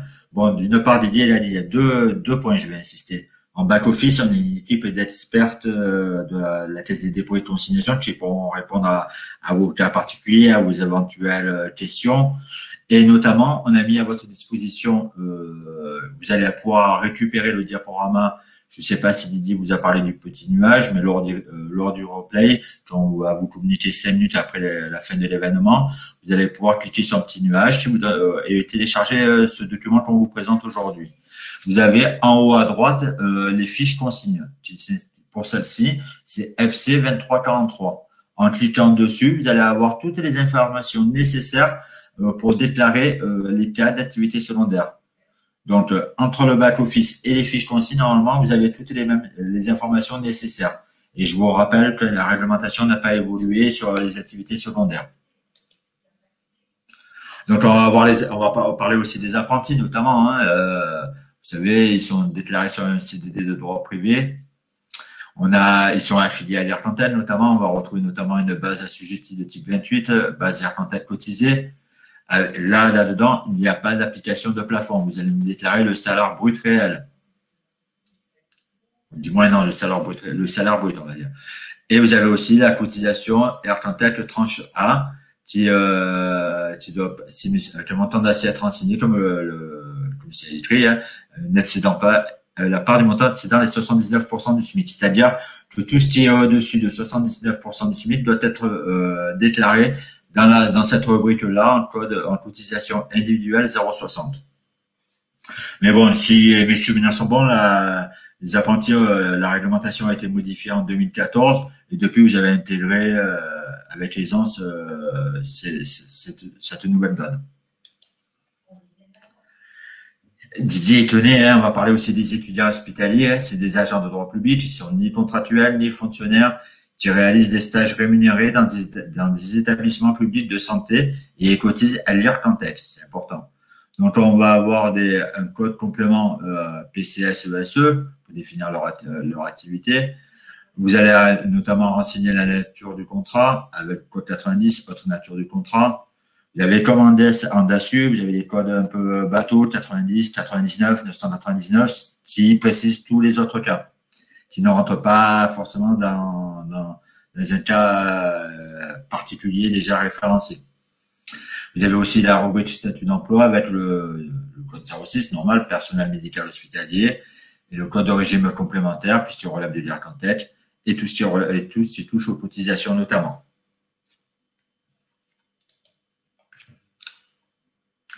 On va vous parler aussi de surcotisation, que vous connaissez. La surcotisation, c'est pour faire…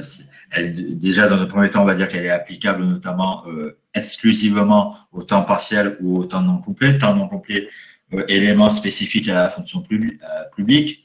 Le principe, c'est, pour schématiser et pour faire simple, c'est un agent de la fonction publique qui souhaite, à temps partiel ou non complet, qui souhaite cotiser notamment pour la retraite comme s'il était à temps plein. Donc, on va avoir des déclarations, on va alimenter des rubriques dans ce sens-là. C'est un temps partiel, un temps non complet qui cotise à temps plein sur la retraite.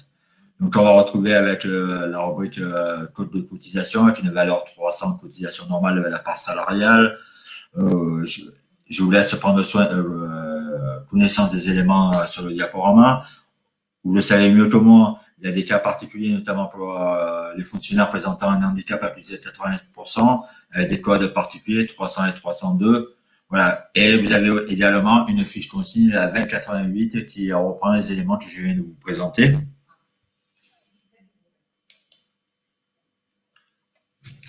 On va vous parler aussi des praticiens hospitaliers cotisant à l'IRCANTEC. Donc, on va retrouver statut d'emploi personnel médical hospitalisé.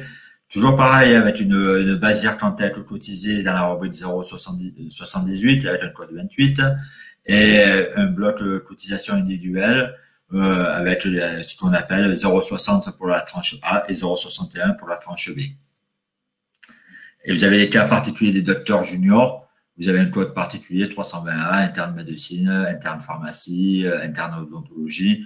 Donc, je vous invite à récupérer le diaporama pour récupérer ces informations. Mais en général, c'est quand même des éléments que vous maîtrisez. Et si vous avez des questions, n'hésitez pas. On a une équipe d'experts derrière en back-office qui sont enchantés de vous répondre notamment.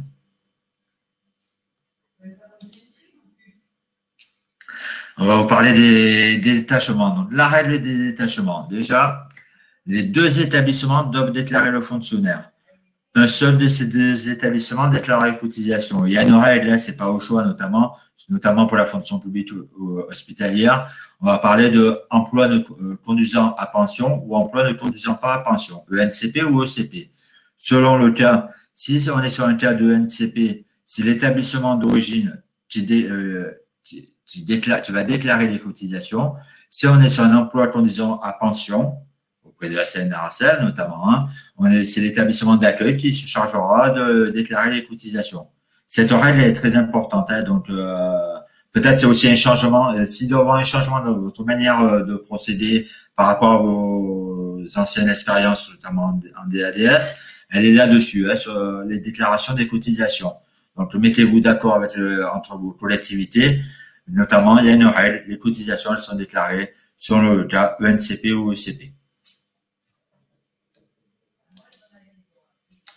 Avec un principe de base, hein. Vous avez embauché un agent, donc vous l'avez nommé dans la fonction publique, l'agent est nommé dans sa collectivité d'origine, il est détaché, donc on parle de suspension du contrat de travail avec des rubriques afférentes à remplir. Notamment, on va vous demander de faire la différence entre ECP et ENCP, c'est important pour nous. Hein. Il y a des anomalies bloquantes, hein. Vous ne pouvez pas dire je suis ECP et je ne déclare pas les cotisations, ou je suis ENCP et je fais l'inverse. Voilà, il faut être cohérent dans vos déclarations. De l'autre côté, on a la collectivité d'accueil. Donc, l'agent est en détachement, on va avoir à renseigner les valeurs 20 ou 21, ECP ou ENCP toujours, sans suspension, et il y avait le type de détachement renseigné.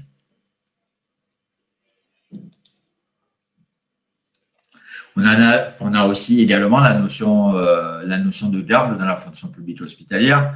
Donc, on a des gardes effectuées dans un établissement là où l'agent travaille habituellement. C'est comme tout à l'heure pour les activités secondaires. Hein. Il n'y a pas forcément de traitement spécifique dans la déclaration DSN. Vous intégrez ces données-là dans votre déclaration classique. Il y a la garde effectuée dans un autre établissement. Là, on va se retrouver dans le cadre d'une activité secondaire, comme on l'a vu précédemment, avec les différentes notions évoquées. On a le cas particulier de la garde effectuée par un médecin non rattaché à un établissement non hospitalier. Cela s'assimile à une activité indépendante. Donc, s'il cotise à l'IRCANTEC, vous allez renseigner les éléments relatifs à l'IRCANTEC avec un code notamment 07, médecin sans statut hospitalier. Avec la célèbre fiche consigne 2345. On va vous parler aussi des CTI, compléments de traitement initial, qui sont suite au Ségur de la santé en juillet 2020, avec une revalorisation de la rémunération des soignants qui a été actée et qui concernait les fonctionnaires et certaines catégories de contractuels. Donc déjà, vous le savez, hein, il n'y a pas d'intégration aux indices déclarés en DSN brut ou majoré. Donc vous allez l'intégrer de manière classique dans la rémunération brute non plafonnée, dans le salaire établi, dans le salaire de base, dans tous les éléments de l'AP. Vous allez intégrer cette revalorisation dans votre salaire de base. Et vous allez déclarer de manière isolée en éléments financiers au niveau bloc rémunération avec une valeur de réserve 0,22 qui signifie, il ne faut pas s'affoler forcément aux intitulés des rubriques, potentiel nouveau type de rémunération B et en période d'origine d'acquisition du droit qui est importante pour faire le lien avec l'année concernée, notamment tout ce qui concerne l'imposition de l'agent ou pas. Donc, je ne vous apprends rien, notamment quand je vous dis que cette revalorisation est intégrée à l'assiette de cotisation et soumise à la cotisation peut-être à l'imposition. Je ne mettrai pas ma main à couper, je demanderai à Didier de nous confirmer ou pas, peut-être, ou à nos experts, mais c'est soumis à cotisation. Donc, pour avoir des informations complémentaires, et Didier l'a déjà évoqué précédemment, et je le répète, je vous invite à vous inscrire à la base de connaissances dont l'adresse est ci-jointe sur le diaporama, de rechercher directement par le numéro de fiche. Voilà, il faut vous familiariser avec la base de données de Net Entreprise, notamment tout ce qui est fora questions. La plupart des questions ont été référencées. Quelques cas particuliers ont pu nous échapper. C'est possible, hein, et tant mieux si c'est le cas, puisque nous avons le temps encore de rectifier le tir. Mais voilà, donc vous avez des outils mis à votre disposition et je le rappelle aussi, votre éditeur est à votre disposition pour vous apporter votre assistance technique. Vous avez la base, donc le DSN, votre éditeur. Didier vous a communiqué l'adresse des URSSAF et dans le chat, on vous a donné aussi l'adresse pilote DSN pour la Caisse des dépôts pour des questions spécifiques à la fonction publique. Donc, vous avez pas mal d'éléments, de ressources à votre disposition pour voir vos différents cas avant l'entrée en DSN. Voilà. Je pense qu'on a terminé la présentation de ce jour. Je vous remercie tous pour votre attention et je vais passer à la phase des questions et réponses. Je t'écoute, Didier. Alors, si nos collègues de la CDC veulent remonter, c'est avec plaisir. Je vais les remonter dans l'ordre parce qu'il y en a une sur laquelle il faut que je m'excuse. Donc, on va les faire par ordre chronologique. La dernière, Madame Carpentier, avec l'excellente nouvelle. Effectivement, pour vous, vous êtes entré en DSN en janvier 2021. Donc, vous ne ferez pas de date dessus en janvier 2022 puisque nous aurons reçu les 12 DSN qui sont nécessaires à la substitution de la DASU. Madame Maillot, qui nous pose la question, est-ce qu'un médecin coordonnateur en EHPAD, considéré comme praticien hospitalier, car il est payé à l'indice d'un praticien hospitalier à 20% contractuel, c'est toujours le problème pour la déclaration annuelle, et merci pour votre réponse. Nous ne sommes pas malheureusement des spécialistes de la DGOS, donc on va poser la question, parce que les problématiques déclaratives qui étaient antérieures à la DSN, généralement et malheureusement ont tendance à perdurer et à se reproduire. Mais ce n'est pas sûr et certain. Donc, on fera une réponse officielle, écrite au niveau de la DGOS, la Direction Générale de l'Offre de Soins. On vous postera cette réponse dans le fichier questions et réponses et Madame Maillot, on vous l'enverra directement par mail de façon à ce que vous ayez cette réponse dès qu'on va l'avoir. Pour Madame Da Silva, pour les agents multi-affectés, comment ça va se passer? J'aurais tendance à vous dire ça va bien se passer. Vous avez effectivement une fiche consigne qui vous permet de voir comment les déclarer en fonction du statut et surtout de la position et du type d'établissement dans lequel ils sont affectés. Madame Christelle CHPC. Si l'apprenti a moins de 26 ans, vous avez eu une réponse de nos collègues, effectivement, de la CDC, il y a effectivement des cotisations pour la partie complémentaire, au-delà des 79%. Donc, vous avez raison de vous poser la question, mais il va falloir effectivement le faire. Madame Nicolas, vous avez les réponses, la fiche consigne 2492 qui vous dit comment faire avec les services civiques. Pour les déclarations aux organismes tels que CGOS et ANFH, ceux qui sont des organismes complémentaires qui ne sont pas inclus dans la DSN, vous allez continuer à avoir des déclarations. La TIACL, par exemple, ça ne passe pas par la DSN et il faut que vous passiez par les déclarations bilatérales qui sont déjà en place. Madame Laporte, c'est à vous que je dois présenter des excuses puisque c'est moi qui ai répondu sur trop rapidement sur l'AED et l'AER, alors que vous me parliez de l'attestation électronique, le compte-rendu qui revenait. Il est absolument indispensable que vous nous mettiez des adresses mail qui tiennent la route, pour la bonne et simple raison que ce type d'élément peut remonter par mail de façon automatique. Il est posté dans le tableau de bord, c'est sûr, mais on a effectivement un système de mail qui peut vous être envoyé immédiatement. Si l'adresse mail que vous avez rentrée dans la DSN n'est pas la bonne, vous ne serez pas informé et vous devrez obligatoirement aller consulter le tableau de bord. Mais ce genre d'information, effectivement, on a une alerte qui remonte grâce à des outils qui sont mis à disposition par Net Entreprise. Je reviendrai pour la question de M. Canu sur ce qui change pour les signalements. Madame Després, donc pas nécessaire de créer un compte sur la plateforme test. Non, vous pouvez envoyer une DSN au format test. Ou alors vous pouvez effectivement vous installer, mais la plateforme test, elle a été destinée aux pilotes et au travail en lien avec les éditeurs de logiciels, donc c'est pas forcément obligatoire. Si par contre votre éditeur vous dit, moi je suis très à l'aise sur la plateforme de test, inscrivez-vous dessus parce qu'on va pouvoir faire des allers-retours dessus, je vous invite à suivre ses conseils parce que c'est lui qui est le plus à même de pouvoir vous aider effectivement. Donc c'est la même question, même réponse. Voilà, donc c'est bien automatisé. Et ben, on va remonter sur la question de M. Canu, à moins qu'un de nos collègues ou une de nos collègues de la Caisse des dépôts a vu passer une question à laquelle il souhaitait répondre en direct, de façon à ce qu'il n'y ait pas Oui, Madame Thuot, vous aviez une réponse, une question ou une information à nous donner? Oui, bien sûr. Oui, juste effectivement, concernant la question sur les apprentis dont la part dépasse les 79% du SMIC, il faut effectivement les déclarer parce que aujourd'hui, justement, en DSN, beaucoup d'employeurs pensent qu'à partir du moment donc, où les apprentis sont totalement exonérés, sont exonérés uniquement de la part salariale, ils ne nous les déclarent pas du tout. Ils nous les déclarent donc. En fait, ce que je veux dire par là, c'est qu'à partir du moment où les apprentis donc sont présents dans l'entreprise, il faut bien les déclarer, même ceux qui ne sont pas au-delà des 79% du SMIC, puisque nous on attribue des droits, des points sur la rémunération globale. Donc, certains employeurs pensent qu'à partir du moment où ils sont totalement exonérés, ils n'ont pas à les déclarer, donc, et du coup, on ne les reçoit pas. Et dans ce cas-là, donc, on ne leur attribue pas de points à tort. Donc, il faut bien déclarer tous les apprentis, qu'ils soient supérieurs aux 79% du SMIC ou pas. Je tenais à le préciser.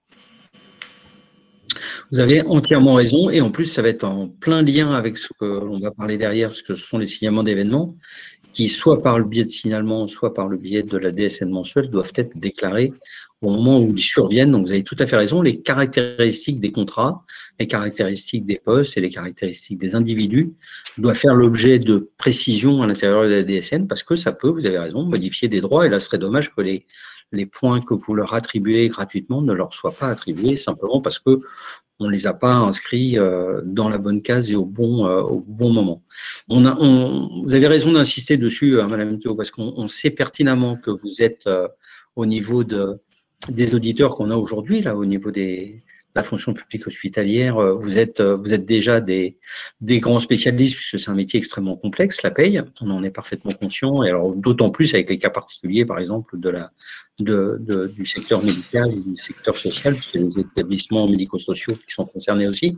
Donc c'est très compliqué, et on sait que vous avez une grande attention à justement faire que la paye soit la plus juste possible. Mais du coup, j'aimerais bien vous faire venir en tête que quand la paye est faite, la DSN est prête, puisque c'est le dernier acte, c'est la dernière étape de la DSN. Donc tout ce que vous avez aujourd'hui tendance à mettre dans la DSN, voire effectivement à corriger dans les payes suivantes, parce que la paye a déjà été transmise à la trésorerie ou autre, la DSN ne change pas grand-chose. On a simplement besoin d'avoir une photographie exacte au moment où l'échéance arrive. Sachant que l'échéance, elle n'est pas calendaire, parce que ce n'est pas le 1er ou le 31 du mois, elle est mensuelle, mais elle n'est pas calendaire. Ça n'est pas la même échéance que l'échéance de la paye, puisque quelquefois, vous devez envoyer, effectivement, faire la paye et la faire tourner, l'envoyer à la trésorerie au plus tard le 20, et pour certains, à partir du 5, donc je sais bien combien c'est compliqué. Donc, c'est cette paye-là qu'on a besoin d'avoir en photo parce que c'est cette paye-là qui va impacter les revenus ou la typologie du contrat de l'individu. Donc, c'est vraiment ces éléments-là qui doivent être pris en compte. Ensuite, pour revenir, parce que depuis tout à l'heure que je vous fais mouriner avec mes techniques bidons de vous dire c'est génial, je vous en parlerai après. Monsieur Canu, je reviens sur votre question. Qu'est-ce qui va changer entre le 1er janvier 2022 et le 1er janvier 2023 par rapport au signalement? Aujourd'hui, nous sommes dans une situation extrêmement complexe, de la télé. multi-intervenants, multi-situations et multi-conditions déclaratives. Donc, comme vous l'a dit Alain Belaïd, on se retrouve par exemple au niveau des arrêts maladie. La règle, la norme aujourd'hui, c'est de dire tout ce qui est contrat de droit privé, donc dépendant de l'assurance maladie de la CEPAM, ça peut passer par un signalement. Le reste peut ne pas passer par un signalement parce que certains éditeurs de logiciels ne les ont pas mis à disposition dans la norme, parce que en réalité, au niveau des tutelles, l'information a été donnée que les signalements n'étaient pas attendus avant 2023. Donc la faute, elle n'est pas imputable à quelqu'un en particulier, elle est imputable au système, puisqu'on a des CEPAM qui peuvent recevoir les signalements d'événements et qui savent les traiter, des logiciels qui savent le faire et des gens qui ont envie de le faire. Et pour cela, j'aurais tendance à dire, bah, à la limite, faites-le. Par contre, on a des régions et des départements dans lesquels les CEPAM ne savent pas injecter, alors que le logiciel le sait que vous avez envie. Et bien dans ces cas-là, ça ne sert à rien de le faire. Donc, c'est vraiment, j'allais dire, c'est pas une zone de non-droit, c'est une zone de flou dans laquelle on est sur ce sujet-là. On sait simplement qu'à partir du 1er janvier 2023, ils seront obligatoires. Maintenant, ce que je voudrais bien préciser, ce que je voudrais vraiment que vous ayez en tête, c'est que le signalement d'événement, c'est une chose. L'information relative à l'arrêt de travail ou à la fin de contrat, à la modification de contrat, au retour anticipé ou au retour plus tard, doit impérativement figurer dans la DSN tous les mois. C'est-à-dire que le mois où intervient cet événement, il est absolument indispensable que la DSN en tienne compte. Parce que effectivement, c'est pas parce que le système signalement d'événement ne serait pas officiellement actif ou ne fonctionnerait pas à tous les coups qu'il ne faut pas le faire. Déjà pour une première raison indispensable, c'est que le RGPD n'autorise à accéder aux données que les organismes qui ont légitimement accès à ces données. En gros, Pôle emploi, par exemple, ne peut pas accéder aux données de revenus des salariés qui sont en contrat, qui travaillent. Ils n'ont accès qu'aux éléments de revenus des salariés qui sont licenciés ou qui sont en rupture de contrat. Donc, la totalité de la DSN n'est pas transmise à Pôle emploi. Il n'y a que les éléments au moment de la fin de contrat qui lui sont transmis pour permettre de refabriquer l'attestation employeur dématérialisée et donc l'attestation employeur rematérialisée. Même chose pour l'assurance maladie. S'il y a quelque chose à faire au niveau d'une CEPAM, elle ne reçoit pas la déclaration sociale nominative mensuelle. Elle ne reçoit pas le flux mensuel. Le flux, il est injecté dans le système, il est injecté et il est pris en compte au niveau de la CNAM, au niveau national, mais la CEPAM ne sait pas que tel individu est face à telle situation. Alors, la même chose pour la CNRACL, la même chose pour les mutuelles, la même chose pour tout le monde. Parce que chacun ne reçoit que les informations auxquelles il a le droit. Donc, il est absolument indispensable dans chaque flux mensuel de signaler tout ce qui impacte les revenus, tout ce qui impacte le contrat, tout ce qui impacte l'individu. Vous allez voir que dans votre logiciel de paye, c'est déjà prévu et vous le faites déjà. Les signalements ne viendront qu'en complément. Les signalements permettront de le faire plus tôt qu'au niveau mensuel. C'est pour ça que vous allez avoir cette capacité de faire les choses auparavant. C'est ça que ça va changer. C'est que vous allez pouvoir les faire au fil de l'eau, au plus près de l'événement. Et d'ailleurs, vous aurez obligation de le faire dans les 5 jours qui suivent, non pas la survenance de l'événement, mais qui suivent la connaissance de l'événement que vous avez. C'est vraiment cet élément-là qui va bouger. J'espère que ça répond à votre question, Monsieur Canu. Donc, 1er janvier 2022, vous devez effectivement transférer les informations systématiquement dans le flux mensuel. Il faut que tous les organismes aient connaissance de ce qui se passe dans les contrats, dans la vie professionnelle des individus qui travaillent chez vous, dans votre établissement.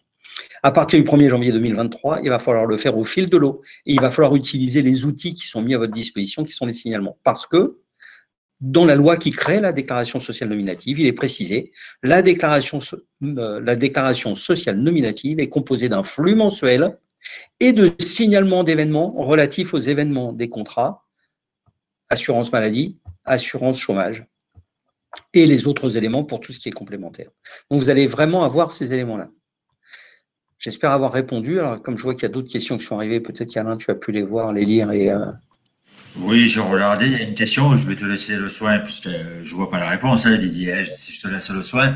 C'est celle de Stéphanie Morvan. Elle demande de… Je te laisse, tu la vois ou je te la précise? Ça y est, j'y suis. Bon, enfin, tu aurais pu la lire, ça m'a permis de boire un coup d'eau. Actuellement, nous déclarons sur Net Entreprise les nouvelles embauches en CDD, bien que j'ai eu l'info que ce n'est pas nécessaire pour la fonction publique hospitalière. Qu'en est-il exactement, déclaration ou pas déclaration? Eh bien là, c'est pareil, on va aller chercher l'info parce que je ne vois pas pourquoi est-ce que vous n'auriez pas obligation de faire la déclaration préalable à l'embauche, qui est obligatoire. Et alors, à ce moment-là, dans la FPH, le fait que ce ne soit pas obligatoire, c'est fort possible. J'en serais fort étonné si on parle de la DPAE, c'est-à-dire la déclaration préalable à l'embauche, qui reste obligatoire puisque c'est le signalement avant le premier jour d'activité. Donc, à la limite, vous auriez un contrôle URSSAF à l'intérieur de votre établissement avec des gens qui n'ont pas fait la DPAE, vous êtes considéré comme étant quelqu'un qui emploie un salarié hors contrat de travail.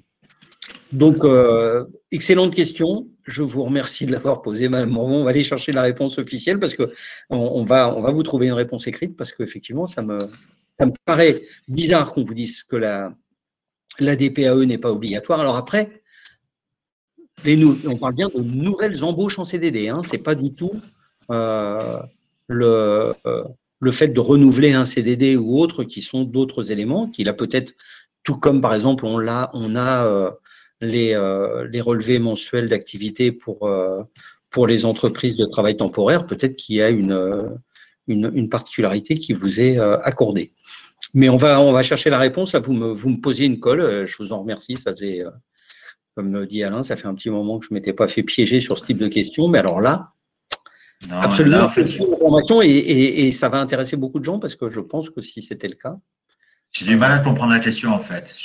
Je sais pas, oui, sur la DPAE, je te rejoins entièrement sur la partie RG, c'est obligatoire, la question ne se pose pas. Sur la partie FPH, sur Lyon Net, je n'ai pas la réponse. Mais j'ai du mal à comprendre la question. Désolé pour Mme Maillot, la connexion est coupée. Je suis vraiment désolé. Monsieur Canu est content, c'est parfait. Alors… Ah, on a une précision de Mme Morvan. Oui, une fois que vous avez fait la DPAE, bien sûr que même si la personne revient 10 fois, vous n'allez pas nous la…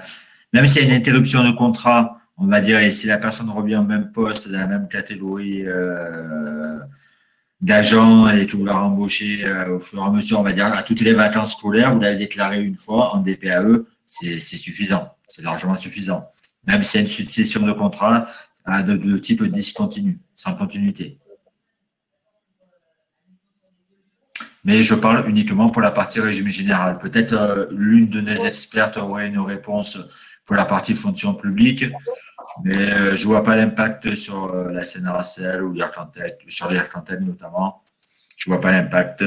Donc, sur la partie RG, je vous réponds oui, vous la faites une fois lors de la première embauche. Et ensuite, si c'est pour la même catégorie de travail, le même contrat, le même poste, on va dire que c'est pour des vacances scolaires, oui, vous le faites une fois, ça suffira.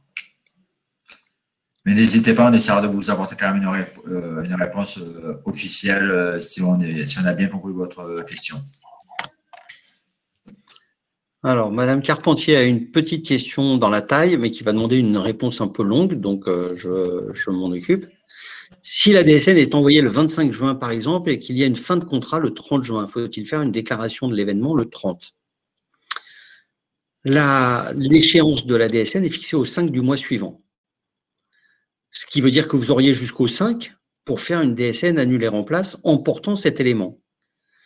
Ça serait le cas si la rémunération de la personne est bien portée avant le 5 juillet. Si la personne est payée, par contre, les compléments sont payés au mois de juillet, vous aurez affaire à ce moment-là une correction dans la DSN de juillet postée le 5 août qui va emporter ces éléments-là. Par contre, au niveau du signalement d'événement du 30, l'individu ayant quitté ou quittant l'établissement, vous devez, le droit du travail vous impose de lui remettre ces éléments sans délai, c'est-à-dire normalement le dernier jour travaillé.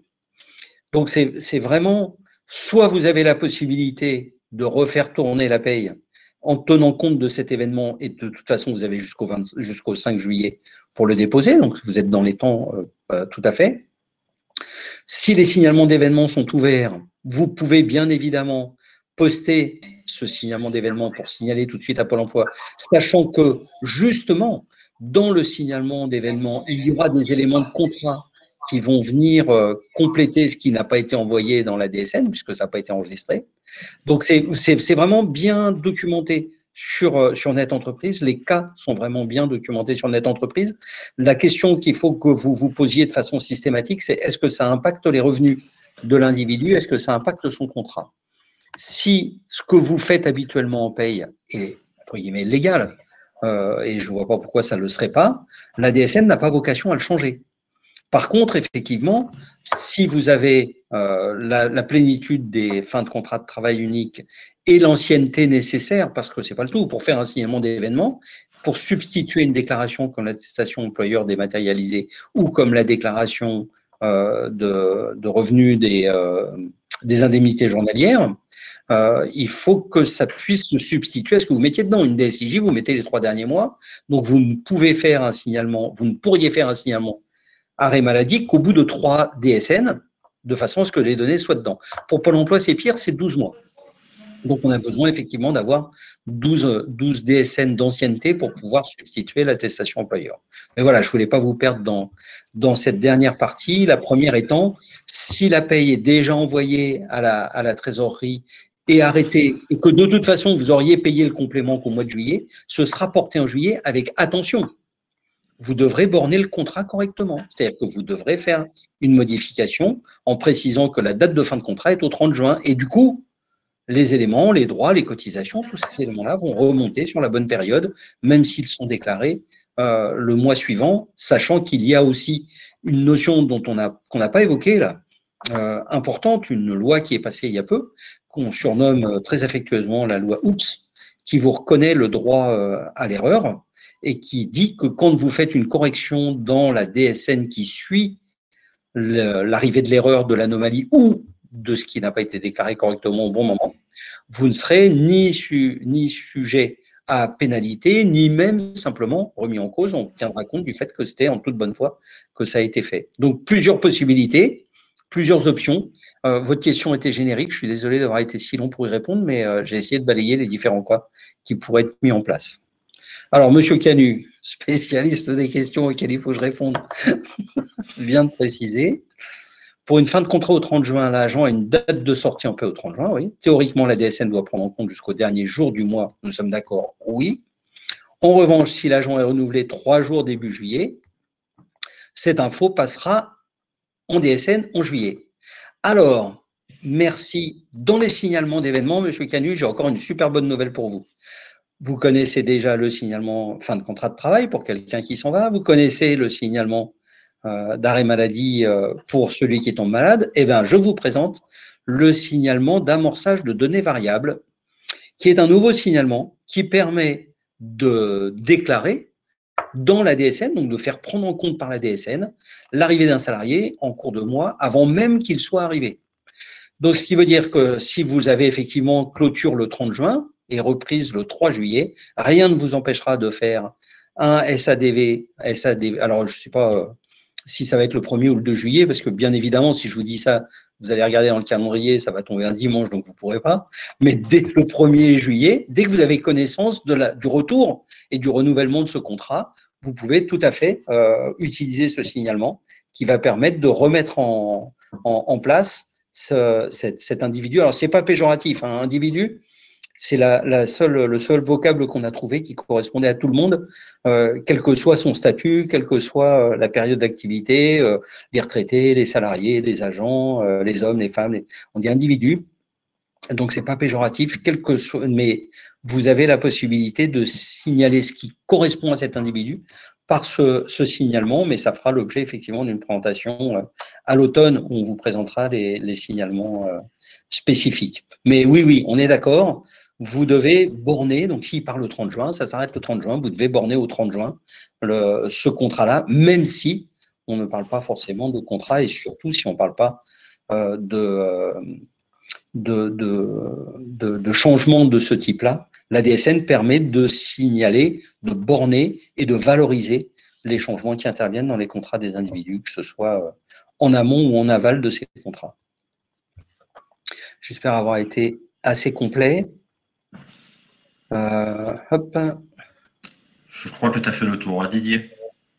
Non, comme j'ai eu le malheur de parler à M. Canut dimanche, il me pose une question sur les dimanches. Je rejoins la question précédemment posée pour les éléments variables de paye versés M+1, si l'indemnité de dimanche, par exemple. Alors, la question auparavant, c'était, je parle bien de déclaration de nouvelle embauche, je ne fais pas, d'accord. Alors, de quelle question J'aurais tendance à dire, Didier, faites comme M. Canut, faites comme d'habitude, hein. Changez rien. On n'a rien révolutionné en DSN. Hein.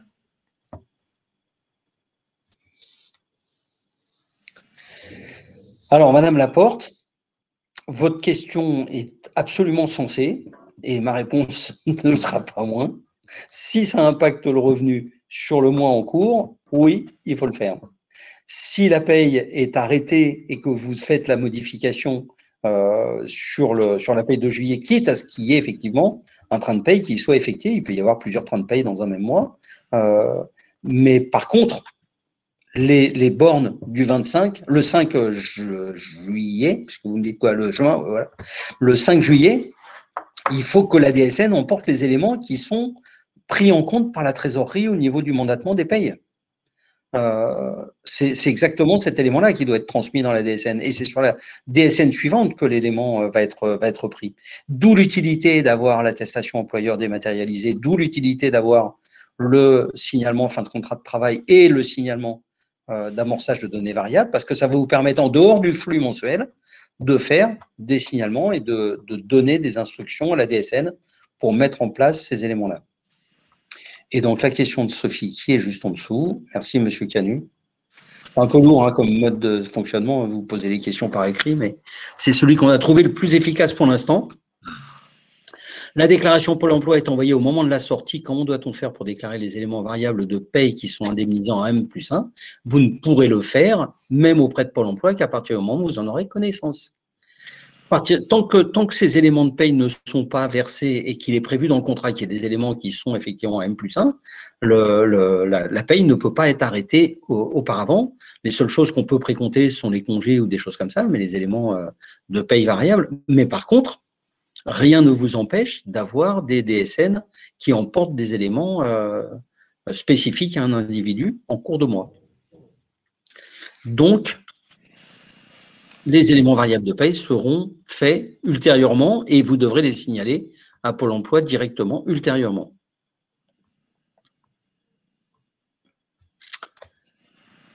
Je pense que ça a répondu en partie, mais on va vous renvoyer sur les fiches consignes spécifiques à ces questions-là de façon à illustrer plus clairement et surtout à redonner les codes des rubriques qui sont concernées de façon à ce que vous n'ayez pas de doute dans la façon et les modalités de faire ce signalement. Hein. Enfin, pas ce signalement, pardon, il faut que j'arrête, parce que le signalement, c'est une modalité spécifique pour nous transmettre l'information, pour transmettre au système d'information ce système. Si le contrat est arrêté, oui, les éléments variables M+1 sont déclarés avec des blocs de régularisation. Alors, est-ce que c'est un bloc de régularisation, un bloc de correction ou un bloc changement? Ça aussi, c'est une bonne question. Tout dépend de la typologie de ce que vous avez à déclarer effectivement, ce n'est pas forcément des blocs de régularisation. Ça peut être simplement une affectation sur une date antérieure et c'est pas une correction, c'est un changement. Mais ça dépend si c'est une donnée qui est identifiante ou pas. Donc ça, c'est des détails avec lesquels on vous fera souffrir un peu plus tard. Là, pour l'instant, on n'est pas. Je vous embête pas avec ça. Oui, je sais bien que ça te fait rigoler, Alain, mais bon.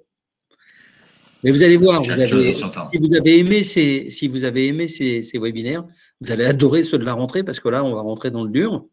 On va vous parler en code, vous allez voir, on va vous parler en S21G0041 à mettre avec le code 21 si c'est soumis à cotisation ou 28 si c'est non soumis à cotisation. Et en attendant, voilà les petits bonhommes horrifiés. En attendant, il y a autre chose que je vous invite à consulter, puisque vous avez l'air en pleine forme et vous êtes prêts à partir en vacances. Sur le site ursaf.fr, vous avez un guide DSN de tous les codes types personnels qui est extrêmement complet et qui vous donne tous ces éléments. Alors, je vous invite pas, merci pour les rires, je vous invite pas à l'emmener en vacances et à lire ça pendant vos congés. Je vous invite à l'extraire et à l'avoir avec vous parce que c'est effectivement une Bible et ils ont vraiment fait un gros travail de collation d'informations et de mise en place d'éléments très précis sur ces retours. Donc, franchement, vous avez tout ce qui est sur Net Entreprise que je vous invite à consulter. Et puis, ce fameux guide URSAF avec les codes CTP parce que c'est aujourd'hui l'objet de quelques questions. Et finalement, quand les gens le consultent, ils disent « Ah, mais oui, c'était là ». Donc, du coup, je préfère vous le dire auparavant et c'est vraiment très utile. Et consultez le site de la CDC, consultez les sites CNRACL, RAFP, IRCANTEC, beaucoup d'informations. Et pour la première fois, peut-être depuis, alors moi, qui ne suis pas non plus un perdreau de 6 semaines, pour la première fois de ma carrière, la DSN, c'est un changement pour lequel on a bâti les modes d'emploi, non pas en fonction de ce que celui qui fabriquait l'outil voulait, mais en fonction des pratiques de paye et de ce que les gens savaient faire. Donc franchement, beaucoup d'éléments transmis et beaucoup des éléments qui sont accessibles sur les sites sont basés sur des cas de paye et parfaitement accessibles pour vous. Si on n'a pas été très clair, visiblement, on n'a pas été très clair, parce que vous faites des têtes horrifiées. Si on n'a pas été très clair, c'est à cause de nous, c'est pas à cause de vous. Petite question de Madame Blin. Sur les paies des agents titulaires, nous ne mettons pas les dates de congé annuels sur les bulletins. Faut-il les mettre? Alain, tu es en train de répondre, donc je te laisse faire alors. Bonne question, Madame Blin. Je ne vois pas qu'est-ce que ça change. Pour la DSN, j'essaie de me projeter, j'essaie de voir l'impact des dates de congé sur les bulletins, sur les déclarations. On parle bien de congés payés, hein, donc pour moi, le salarié, c'est un droit acquis. Donc, vous l'avez payé, il a payé des cotisations. Je ne vois pas qu'est-ce que ça change. J'aurais tendance à vous dire non. Mais par contre, c'est étrange, puisque je fais la référence à mon bulletin de paye. Et quand je suis en congé, je vois bien les dates. Hein. Didi, c'est pareil pour toi? Tu vois tes dates, toi aussi? Oui, bah oui, malheureusement, je les vois qui diminuent. Ouais, toi aussi. Voilà, je ne sais pas, Madame Blin. J'aurais tendance à vous dire non, là, parce qu'il n'y a aucun impact, puisque c'est des congés payés, que la rémunération est classique et soumise à cotisation, imposition, rien qui change d'un mois travaillé classique. Mais voilà. Tu aurais quelque chose à dire, Didier? D'accord, moi je ne vois pas. Non, je suis juste catastrophé qu'on termine sur une non-réponse, alors qu'on aurait pu terminer sur un truc hyper positif. On va terminer sur un truc hyper positif. Madame Blin, on va vous répondre par écrit, on va les chercher, et je suis d'accord avec Alain, je ne suis pas persuadé que la DSN ne nécessite pas de changer les pratiques de paye, la DSN nécessite simplement de changer la façon dont les déclarations sont faites et les méthodes utilisées pour faire les déclarations et payer les cotisations. Pas les pratiques de paye en soi, mais autant qu'on vérifie, parce que peut-être que c'est un élément qu'il va falloir mettre en place. Sur les sondages, vous allez avoir la joie de pouvoir nous dire que vous avez trouvé ce webinaire absolument intéressant et qui répondait à vos attentes. Donc, n'hésitez pas à le remplir, ça va nous servir. Avant de vous inviter à nous retrouver à l'automne, puisqu'on va refaire une série de webinaires à l'automne et on reviendra vous voir, je tenais au nom de tous mes collègues présents de la CDC, Alain, Sophie, et moi-même, de vous souhaiter d'excellents congés de fin d'année. On va avoir l'opportunité de partir, donc profitez-en. Faites attention à vous. Profitez bien de vos proches et de la vie qu'on retrouve un peu plus simple, un peu plus facile. N'hésitez pas à revenir voir ces webinaires version devoir de vacances si vous le souhaitez. Et puis, dernier élément, je vous rassure, derrière toute cette dématérialisation, derrière les ordinateurs et les flux informatiques, il y a des humains à la caisse de dépôt, dans les URSSAF, dans les CEPAM, au GIP, ailleurs. On reste à votre disposition, on reste en lien. On va essayer de vous accompagner le plus sereinement possible. Voilà, il y en a qui partent pas en vacances, ils font des têtes horrifiées. On va essayer de vous accompagner le plus sereinement possible dans votre entrée en DSN. Il y a des millions de lignes de salaire qui passent, des dizaines de milliers, des centaines de milliers d'entreprises et d'employeurs qui y sont déjà. Ça se passe très bien pour eux. Ça va aussi se passer au mieux pour vous. Et je vous donne rendez-vous dès que les dates seront fixées pour les webinaires d'octobre, de façon à aborder les sujets qui pourraient être en attente. Je vous souhaite une très belle fin de journée. Dans 2 jours, un très bon week-end à venir et d'excellents congés de fin d'année et pour qu'on se retrouve tous en pleine forme à la rentrée dès le mois de septembre. Merci beaucoup. Bonne fin de journée. Au revoir. Au revoir. Au revoir. Au revoir. Au revoir.